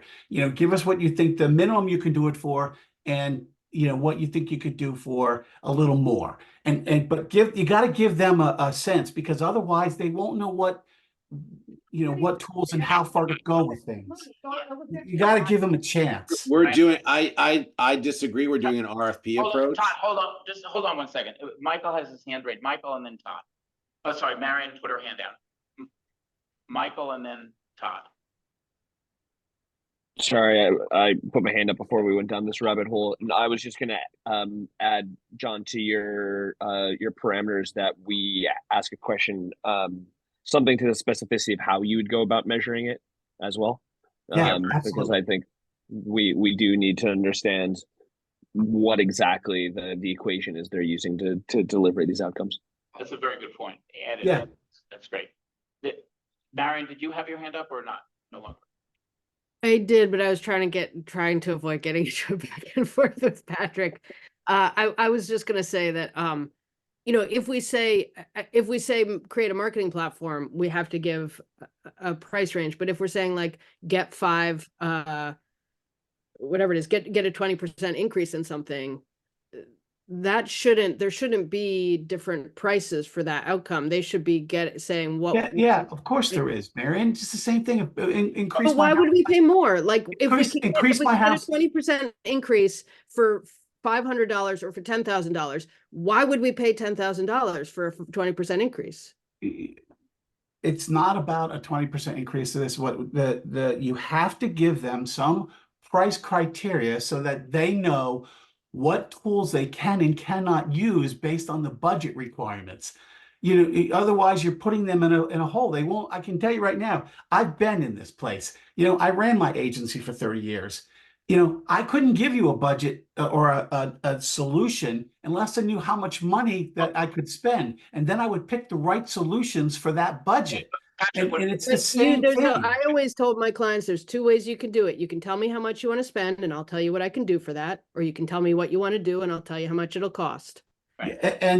But that's not what you guys are looking for here. You're looking to save money. No, hold on 1 second, Marion. Those are the two ways, and Patrick is advocating one of them, and Marion is advocating the other. Or at least saying that there are two ways. If we're prepared to say employees, kids, events, and visitor information, we run into a problem, I think, with visitor information because we can't say how much of it we want. But the other three, we can say, if we're prepared to say what we want, then I think we can say, tell us the least expensive program that would deliver X number of employee applicants, this many kids, and this percentage change in off-peak visitors. I'm curious, you said the third is events, isn't the third off-season? Off-peak, which incorporates the one tool to do that would be right, events. but it's off, the third It's off-peak. category is The third is off-peak. Employees, kids, off-peak, and visitor information. Right. So if we're prepared, we either have to say, those are the topics we're interested in. Tell us how much of that we would get for, pick a number, 50,000, 30,000, 70,000, 100,000. Or we have to say, we want this many employees, applicants, this many kids, and this much of a percentage shift in growth and off-peak. Give us the least expensive thing to get that. We have to do one of those two things. Both of them, I think, are reasonable. So Roger and then Jennifer. I was up. Oh, sorry, Todd was first, actually. Todd didn't. Once I raise my hand, that's what I get. Sorry, Todd, No, Roger. it's okay. So Jennifer, look, Greta. for me, at this moment in time, in the genesis of this months long conversation, I have a simple question for and we had public comment in the last meeting about the merits of RFP and should other people be invited and whatnot. And that came out through the listserv thing. And we thought that the two options we have were okay. And there was all that, right? So for me, with the RFP approach, which I'm understanding we're to go with potentially. We haven't decided, but yeah. But okay, if we go with an RFP approach, which I prefer in this case, I'm looking at, if you want to take Patrick's version of Architect, can you build my house? Yes or no? Okay, okay, if yes, then how can you build it and what does it cost? But they would say, well, what kind of house do you want? What kind of fixtures? What kind of this? Okay, so I would say in this case, hey, we want an A-frame house with these objectives. The objectives are the 3-4 things that we put in there. Can you meet these objectives?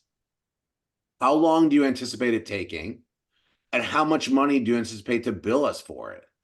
And then with that, we can come back in the negotiation stage. If we have we may have 0 takers. They may say, this is all impossible. There's no way to get 25 qualified applicants to apply for jobs. Okay, that's totally, they may say that. But if they don't, they might say, look, that's going to cost you $30,000. And how do we get 3 people for my thing to move to Woodstock and 1 person open a bit? That may cost $50,000. Then we can go and say, okay, that to me, the budgeting phase is, all right, well, I like the numbers on this, but I'm not comfortable with the number. You know what? Maybe it's better to put 35 people in qualified applicants and ditch the other idea, or so on and so forth. So I think the organic conversation needs to happen with capability based on what we've already built, yes or no. And then from there, I think there's budget discussion on our end, either in response to them and simply a cost versus what we're comfortable with, or in a response to them saying, what are you comfortable spending? And we're not comfortable giving you a number otherwise. And we go from there. I just don't see, to Marion's point, but Patrick, I get what you're saying, but every comedy movie, I told you guys for 3 years, every comedy movie is $35 million. Some have 5 actors, some have 50. It doesn't make any sense. But when we're working to make these budgets, we're doing it because we want a job. We want to work for the studio. We want to make the movie. So I'm hoping that the people that respond to the RFP are in the same position as that and can inform us on the market demand and cost for the products and services, because I don't know what it costs. I have no idea. I'm hoping they can tell us, and then we can decide how to allocate. That's what I hope. So if I'm misunderstanding that completely, please let me know, but I believe I was on point with that. I'm gonna say, Roger made one, I'm trying to give Jennifer a chance to talk, but then I just want to limit it after this to EDC members for time. So go ahead, be very brief, and then Jennifer, and then we're gonna just have EDC members because we have to get to some. You have a lot of potential programs coming up, and all of them that I've heard about are worthy. You need to think about budgeting your money. As I've said before, you need to say, this is our budget. And that's what we're going to do. To go back and forth and say, well, maybe another 10, we could do this. Set your budget. I say 50, and then maybe 15 to 20 for working on a website as a one-time thing. But set your budget, stick to the budget, and make sure you've got as much money as you can for all these other worthy options. I just do want to say, I still think that your 30 employees or 25 employees is, why are you trying to rebuild monster.com? It already exists. The problem is not getting people to apply. The problem is they might apply and then decide they can't live here. Yeah. Jennifer, and then just EDC folks. My only comment is when I look at this budget right now, it looks like we only have $32,000. But if we take some of that get 50 from downtown rejuvenation, that brings us to 82,000, right? So then we have 7,200 for maintenance of the website. So again, are we looking at, like, is that the number you're going to kind of give us to work from? I don't know if we do. I mean, I need to, that's what we're here, right? You're Yeah. saying, give me a number. Yeah. We're working. Yeah. We're gonna discuss. This is a, Okay, I just wanted to make sure that there is, when we think about it, that there is that website maintenance of 7,200 for the year. Yeah, but by the way, that number needs to be approved by when? Now, in the month of Yeah. February. Right, all right. So we're gonna have I have the note. Yeah. Have that discussion. And I can't wait to have the website discussion because I think that's. No. We're gonna talk about funding. We're all gonna be together Yes. and talk Yeah. about that. So we'll come to that in a minute. Let me just ask a quick question. There's been this consistent criticism about attracting employees, that we don't have a shortage of applicants, we have a shortage of housing. Should we take employees, and let's just do a quick profile of the EDC members. Should we take employees off the list? Just a yes or a no. In other words, off the list of objectives that we give to class 4 and to anyone else. I would say yes. You leave it off, take it off. I don't know if there's potential to hire locally or not, or, I don't understand the problems enough. I don't know if they need a shuttle. I don't know if there's no local employees. They all have better jobs. I don't All right, well, understand. Then abstain. I just want to kind of get us a pulse. I abstain. Okay. Yes, so 1 off, 1 abstain. I say leave it on. I said, so no to taking it off, because I think it's important. And going back to what Patrick said earlier, our job isn't to figure out how it's all going to be done tonight. Our job is to figure out what's important to us and let the professionals tell us how they would do it. Right, yeah. So. Okay, I think I'm actually now in favor of taking it off, although I'm not opposed to keeping it on, because I think that no matter how they tell us, the worst thing that would happen is they succeed and we get the applicants. So, but all right, so Michael.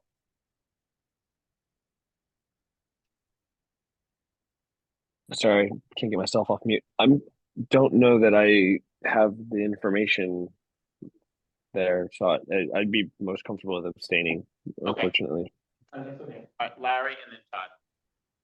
I'm just so skeptical of the use of that platform for that purpose that I would take it off. Todd. I don't know. Okay. All right. I think what I'm going to do is, how about if we do the following? I mean, it's not unanimous and there's a lot of people who don't know. Is we basically say, look, there are three that we don't have major objections to. More kids, off-peak shift of and visitor information. We're not sure about employees, and what we're worried about is that if we attract them, there might not be housing. Take that. But the IE, we're looking for local. Is that what you're saying? No, Okay. I'm saying that we're concerned that if we attract employees, we won't be able to attract employees, not because your communication platform will work, but because they won't have any place to live. Maybe you can inform us about how you could overcome that. You should ask them to sort out which, if you're gonna give them all three of them, then they should sort out which ones are how expensive. You know, we can't, if you just give us one figure, we're not gonna know. Because obviously some of these are more, in my mind, much more questionable than the others. So we'll ask. It's hard to do that because there's going to be a management Patrick, hold on, component to this. Patrick, hold on. Just so you understand, it's like we It's can't. hard to do it, and we may have a proposal, but now we're kind of running up against time, and I'm sorry about that, but we need, the EDC now needs to make this decision. I'm going to propose that I understand the point, Larry. We'll say that please give us as much information as you can about the relative cost of these three. That will help us make a decision. They may be able to do it. They may not be able to. We'll see what they say. I'm going to propose, let me just go around again and ask if you were to set a number for a budget, because I think a discussion about how many kids and how many off-peak, how much off-peak shifts and so forth, it's going to be very hard. I think it's going to be easy. They're both arbitrary approaches. I think it's going to be easier for us to pick a number. So if you were to pick, I'll start. And I'm just going to ask. Can you say how much we have to work with right now? It's 78? Is that what? It depends. We've encumbered 197. We have told the housing group that they have 60, but we might take it back. We have made, I think, a moral commitment to 11,000. So that's 208. I think we should consider that encumbered based on our last meeting. So 208.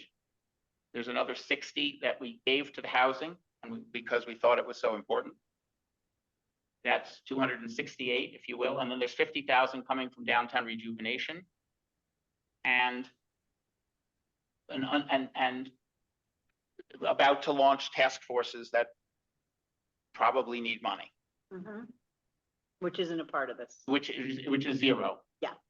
And a discussion about website possibly is another one. And a discussion about the website. We're going to be asked to put 7,200 towards keeping the website up and running starting next month, which I think we have to do. We don't have much of a choice. Part of the discussion we're going to have subsequently is to cut down that cost annually. But we can't do that between now and the end of the month. So that number is. That's 7,200. The whole number. So the whole number, if you don't take the housing back, the whole number is 318. No, is 50 less. It's 268, 275, but the 280. I got 275 without the rejuvenation, the 50. Correct. It's 275 with nothing for Nothing for rejuvenation and nothing for task force. And nothing for the website. Correct. Right. So I'm going to put out the number of 50,000, which would take that to 325 and leaves, if 350 is an estimate, by the way, in 6 days, we're going to have our first quarter revenues, which is going to be reflective of the fourth quarter last year. So it'll probably be high, but we won't know what the slowdown is until 3 months later. So I'm going to propose 50,000. That's what we say. Can I just ask a question first? Go ahead. So by that, like, there's zero chance of getting the $100,000. Is that what we're saying? No, we can ask for a budget of 100,000. If we did that, we would either need to have more revenue or we need to take money away from housing. I personally would vote against taking money away from housing because of, well, that's just what I would vote for. And I think that the special tourism initiatives are going to require money. I think they're going to require real money. I think that there's a segment of the community that's going to take any money that we spend on this platform and be really pissed off about it. But I think that we have justification, and we've heard the reasons for it, like that would justify it. But I'm not. So you can say whatever number you want. And that's what I'd like to go around. I'm just proposing. Sure, yeah. My number is 50. So say what each of your numbers are. Oh, You know, well, if you had to pick a number.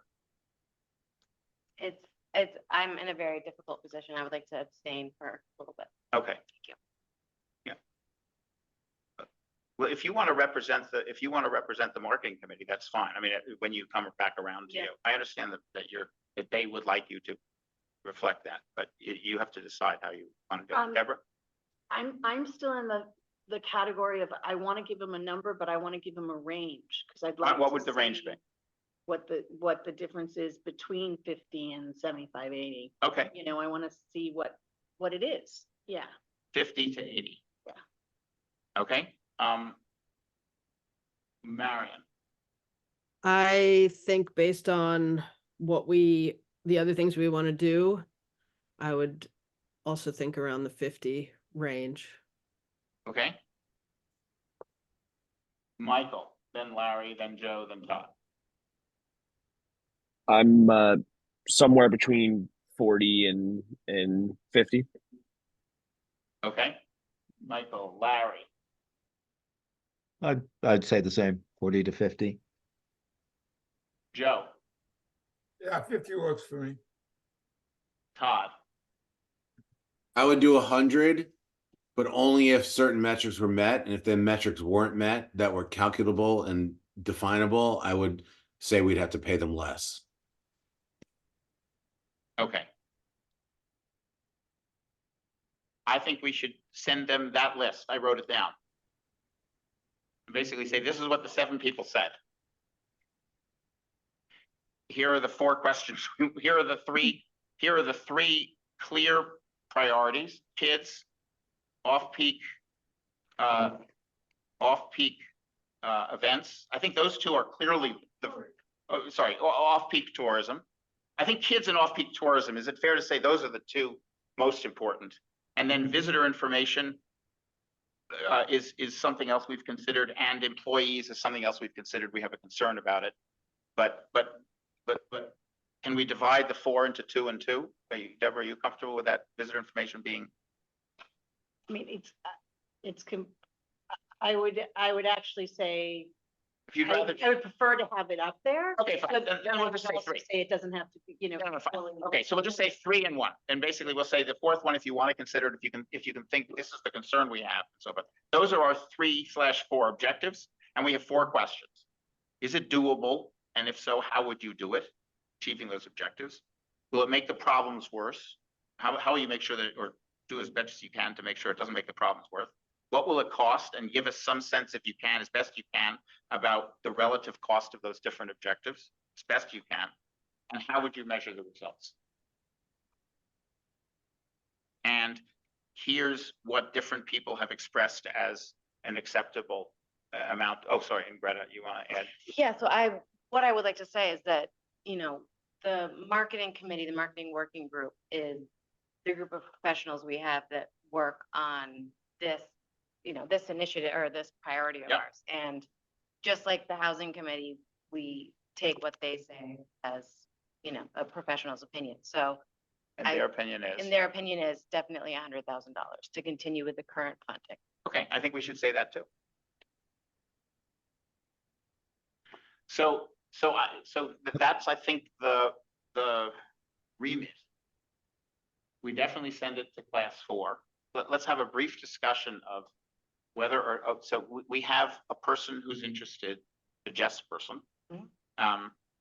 I think one thing that I would suggest is, with respect to class 4, we not hold them. I don't think we need to hold them to the same, give us, you know, all your clients, and we've worked with them, we trust them.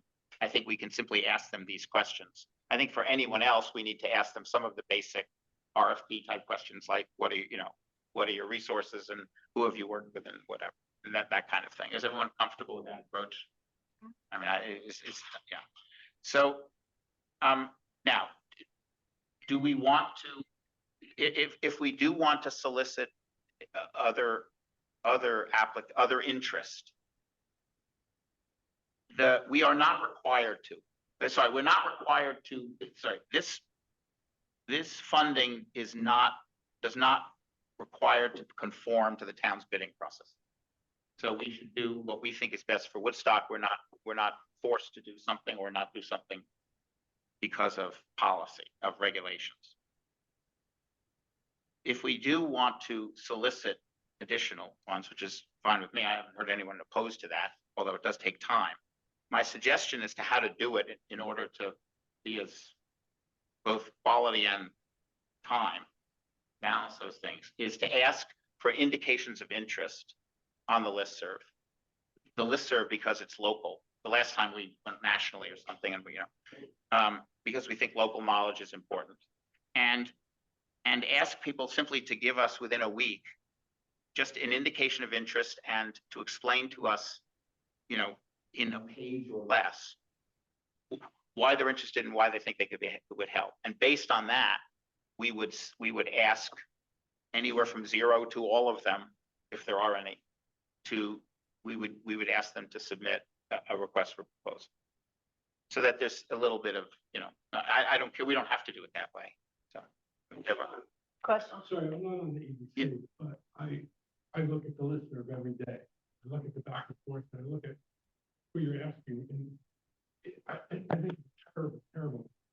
I don't think the listserv is the place. If you want to do an RFP, do it professionally like we did before. Yeah. And in fact, professionals do it. But just throwing it out there, you're going to get all kinds of. I just don't think that the local listserv place for that. I understand why you're saying that. So I'm not the only one on the marketing committee. The rest of us did also not think that was. Okay, all right, that's a good point. So fine, fair enough. Deborah, do you want to suggest an alternative? Yeah, I was thinking that like we've done all this work and I'm afraid if we do that, we're going to be cycling. So I'd like to go with whatever the professionals say is the best way to get an RFP out. So we just do a formal RFP. Okay. Or have it available on the website or, and find a different way other than just that one platform. That's fine. I think it will take, last time it took us 3 months to do that.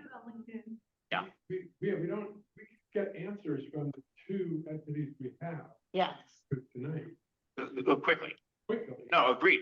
You can still go forward with. We can't hear Jeffrey.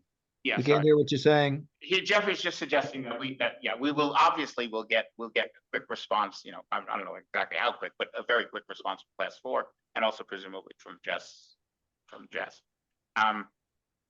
Fine. Anyway, does anyone disagree with a formal process? Sorry, Todd, and then Michael.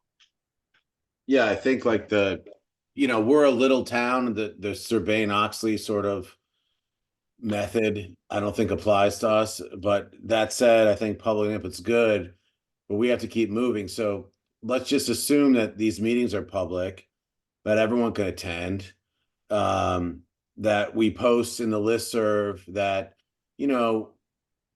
look at our meeting video if you're interested in an RFP, post this video, and then we get it out to the professionals and make a deadline. Otherwise, we're going to be doing special meeting after special meeting, and it'll go on forever with, 1 of 5 people that write everything on the listserv. So again, there could be a gem, a diamond in the rough. But to be clear, I would suggest that we post that anyone's interested in an RFP should research this video, because if that's their business and they're interested in earning our business, they can watch the 2 hours of this video and see what we need. I think we have a submission email perhaps, and a place to read the documents for the RFP, something like that. I don't think we go out with a broad, hey, if you're interested in submitting for this vague job that we don't know how much it should cost or what exactly it does, let's start an email chain. I think that's a bad form for us. Todd just changed my mind. I was going to say maybe we could be a little bit more quiet in the listserv and say we're looking for individuals or firms that might be able to offer marketing support to the town of Woodstock. If you're interested to learn more information, please reach out. We could play it like, not put the RFP, if you will, out into the listserv, because I don't really care to hear what the peanut gallery would have to say about our RFP. But maybe we could put something that alludes to that we are, open to experts to reach out to us to learn more about the process in the listserv. Well, let me just say one thing that I'm not offended by the terribleness of the evaluation that this idea of going to listserv is a terrible idea. I'm fine with that. A regular RFP process, though, requires something that we don't right now have, which is an RFP, right? So we have a draft of one from 3 years ago. It will have boilerplate in it. But if we're going to have a real RFP process, and I don't mean an overblown one, but a real one, we need an RFP. I think some people were suggesting a modified version of that, not relying on the listserv, but we're kind of I'm not sure what other what an RFI. Fine, an RFI, yeah, fine, an RFI, yeah. So we won't really get anything from that if we don't do what we did last time, which is to reach out and send it to a whole range of people and so forth. We research that we can send it to the same group of people. But by the way, I don't think we should, because the class 4 was head and shoulders above those folks. So we need to have some, a specific approach. I think the straw man right now, the default is a regular RFP process conducted as fast as we can. We take the last RFP, we change the objectives and make them clear about what we say here, and then we publish it on the website, mention it briefly on the listserv and say, refer to the website, and then not do anything more, I guess. So is that a negative thing? I'm in favor of that. I think, is that a bad thing, what you just said? I feel good. No, it's not a bad thing. It's just no one will reply to it. But yeah, okay, I'm fine with that. We're gonna go out to class 4, and we're gonna go out to the other person who's already expressed interest and is familiar with the details. I don't have a major problem with that, but sorry, Larry, and then Greta, and then I know there's a couple other folks. Let's see if the EDC resolves this first. Larry? Yeah, to me, it's not a stretch that we just go out to class 4. We've been dealing with them. We're happy with them. We know their expertise, and we're just continuing with a provider that we're familiar with. I don't see any reason why we just don't go to class 4, unless there's somebody that I don't think that's a PR problem. That's just my thing. Greta? So we're giving everyone when the RFP's out, and then the 2 vendors we're currently speaking with, class 4 and the other Plan B person, we're giving everyone February 15th deadline? No, that was for the listserv. That's a different thing. Okay. I think we need to give them a should give a deadline, but deadline, we need to have some sense from them as to Yeah. if we give them a deadline, they can't meet it. So yes, we need to decide on a deadline. Deborah, Larry, the reason why we were talking about reaching out was at the last meeting, Deborah suggested, and people nodded their heads, that said, yes, we do want to reach out more broadly. I'm perfectly comfortable not reaching out to anyone else other than the 2. But Deborah had laid out some reasons for reaching out. In light of the discussion, though, there are some reasons for not reaching out. How do people feel about it? Does anyone? Sorry, Deborah first, because you. Yeah, I mean, I'm comfortable with the 2 that we have. I also feel as who we are in the community, that it makes sense that there's a heads up, and because it's so much of a topic of conversation, not to start the conversation all over, but just to give a heads up and allow somebody to speak, to weigh, put their proposal in. It just feels, community wise, it feels like the right decision, even if we end up going back with class 4 that we'd be happy with. So Todd? Look, I will state it clear. This is all public. We've been about being transparent. I think it's ridiculous to have to do any of this and even talk about it. Class 4 or this other person are only 2 real options that I can imagine, but there could be a diamond in the rough.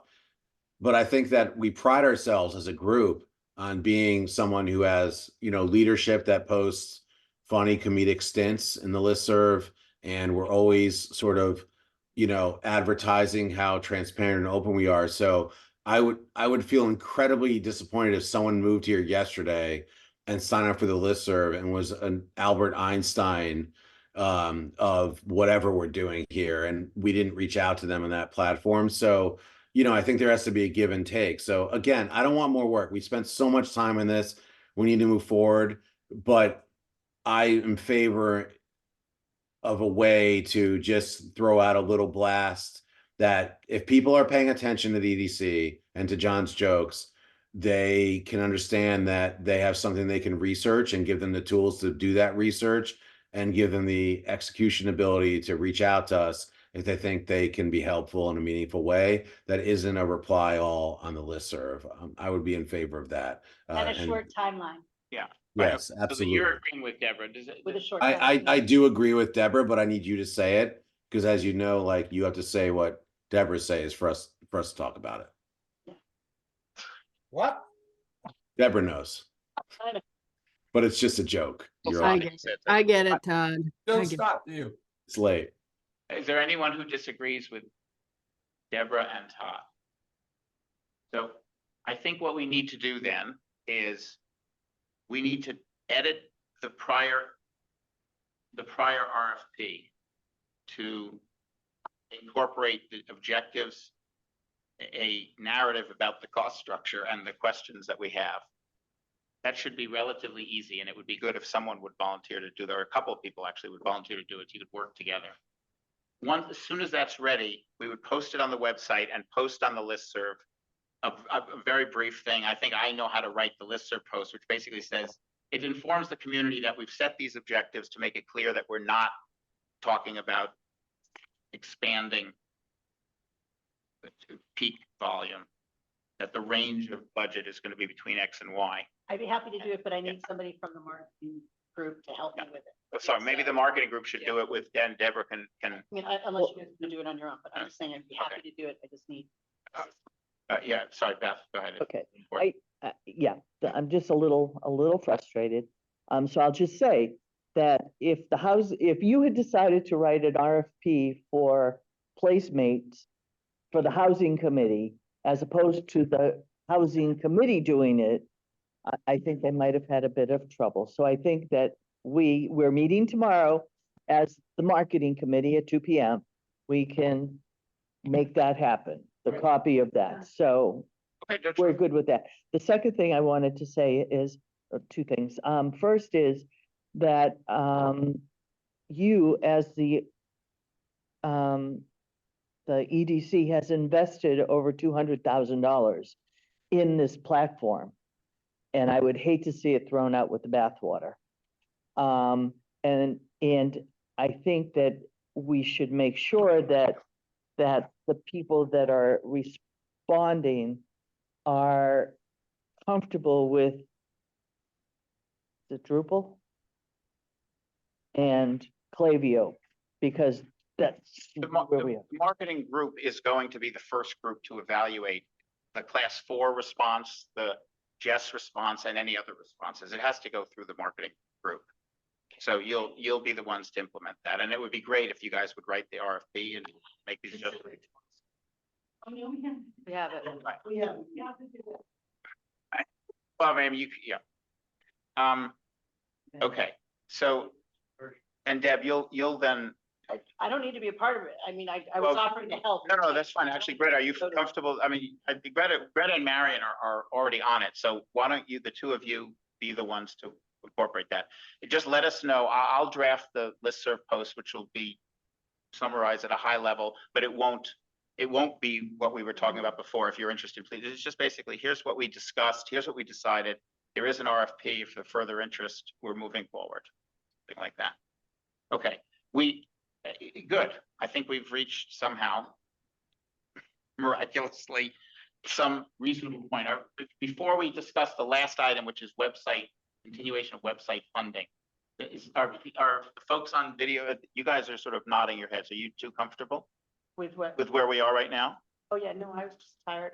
No, I mean, that was a positive thing. Are folks online, because I can't quite see EDC members, are you comfortable with where we are? Is anyone concerned? I am. You're comfortable? Okay, great. Okay, We have one last item then. So yeah, it's very simple. We have an annual contract with Origin. It costs $7,200 a year. It's up at the end of February. If we don't do it, we lose the website. And so, is that correct? I mean, basically, the website doesn't operate. Sorry? Right, to keep it up and running, basically. It's the electricity gets turned, right. It's not, do we have to sign a 12-month contract? Is there an alternative price where we could do a 6-month contract? Okay, do we know, is the amount 7,200? $600 a month. $600 a month. It's a breakdown, so 7,200. Okay, so what I would suggest is that I would like to make a motion then that the EDC approve up to $7,200 if we are required to sign an annual contract. But that we ask the marketing group to find out if we can have a shorter time or have it be month to month. Because I hope that before 12 months, we will have a discussion about hosting alternatives. That's not what I would tell them, but I mean, that's, yeah. So, I'll second that, but the website sucks. yeah, right, which is why we want to have a discussion about it, but we don't want. Thank you for that, Todd. Yeah, really. All right, is there any further discussion about the motion? Folks online? No, all right, all in favor, say aye. Aye. Aye. Aye. Any Aye. opposed? No, okay. All right, so, but the select board meets on February 20th. So if you could get back to us as soon as possible about Origin, so that we know what we're proposing to the select board, they can approve the motion that we just passed, but it would be better if we knew what the monthly, if there were some shorter term options. But this protects us, I think, no matter what, so. Okay. I think we're done. Can we have a motion to adjourn? Greta, is there a second? Yes, second. I know, go, sorry. All in favor? Aye. Aye. Any opposed? We're adjourned. Thank you, everybody. Good Thank you. discussion. Thank you Well very done. much. Ciao. Good meeting. Thank you. Yeah, thanks, Roger.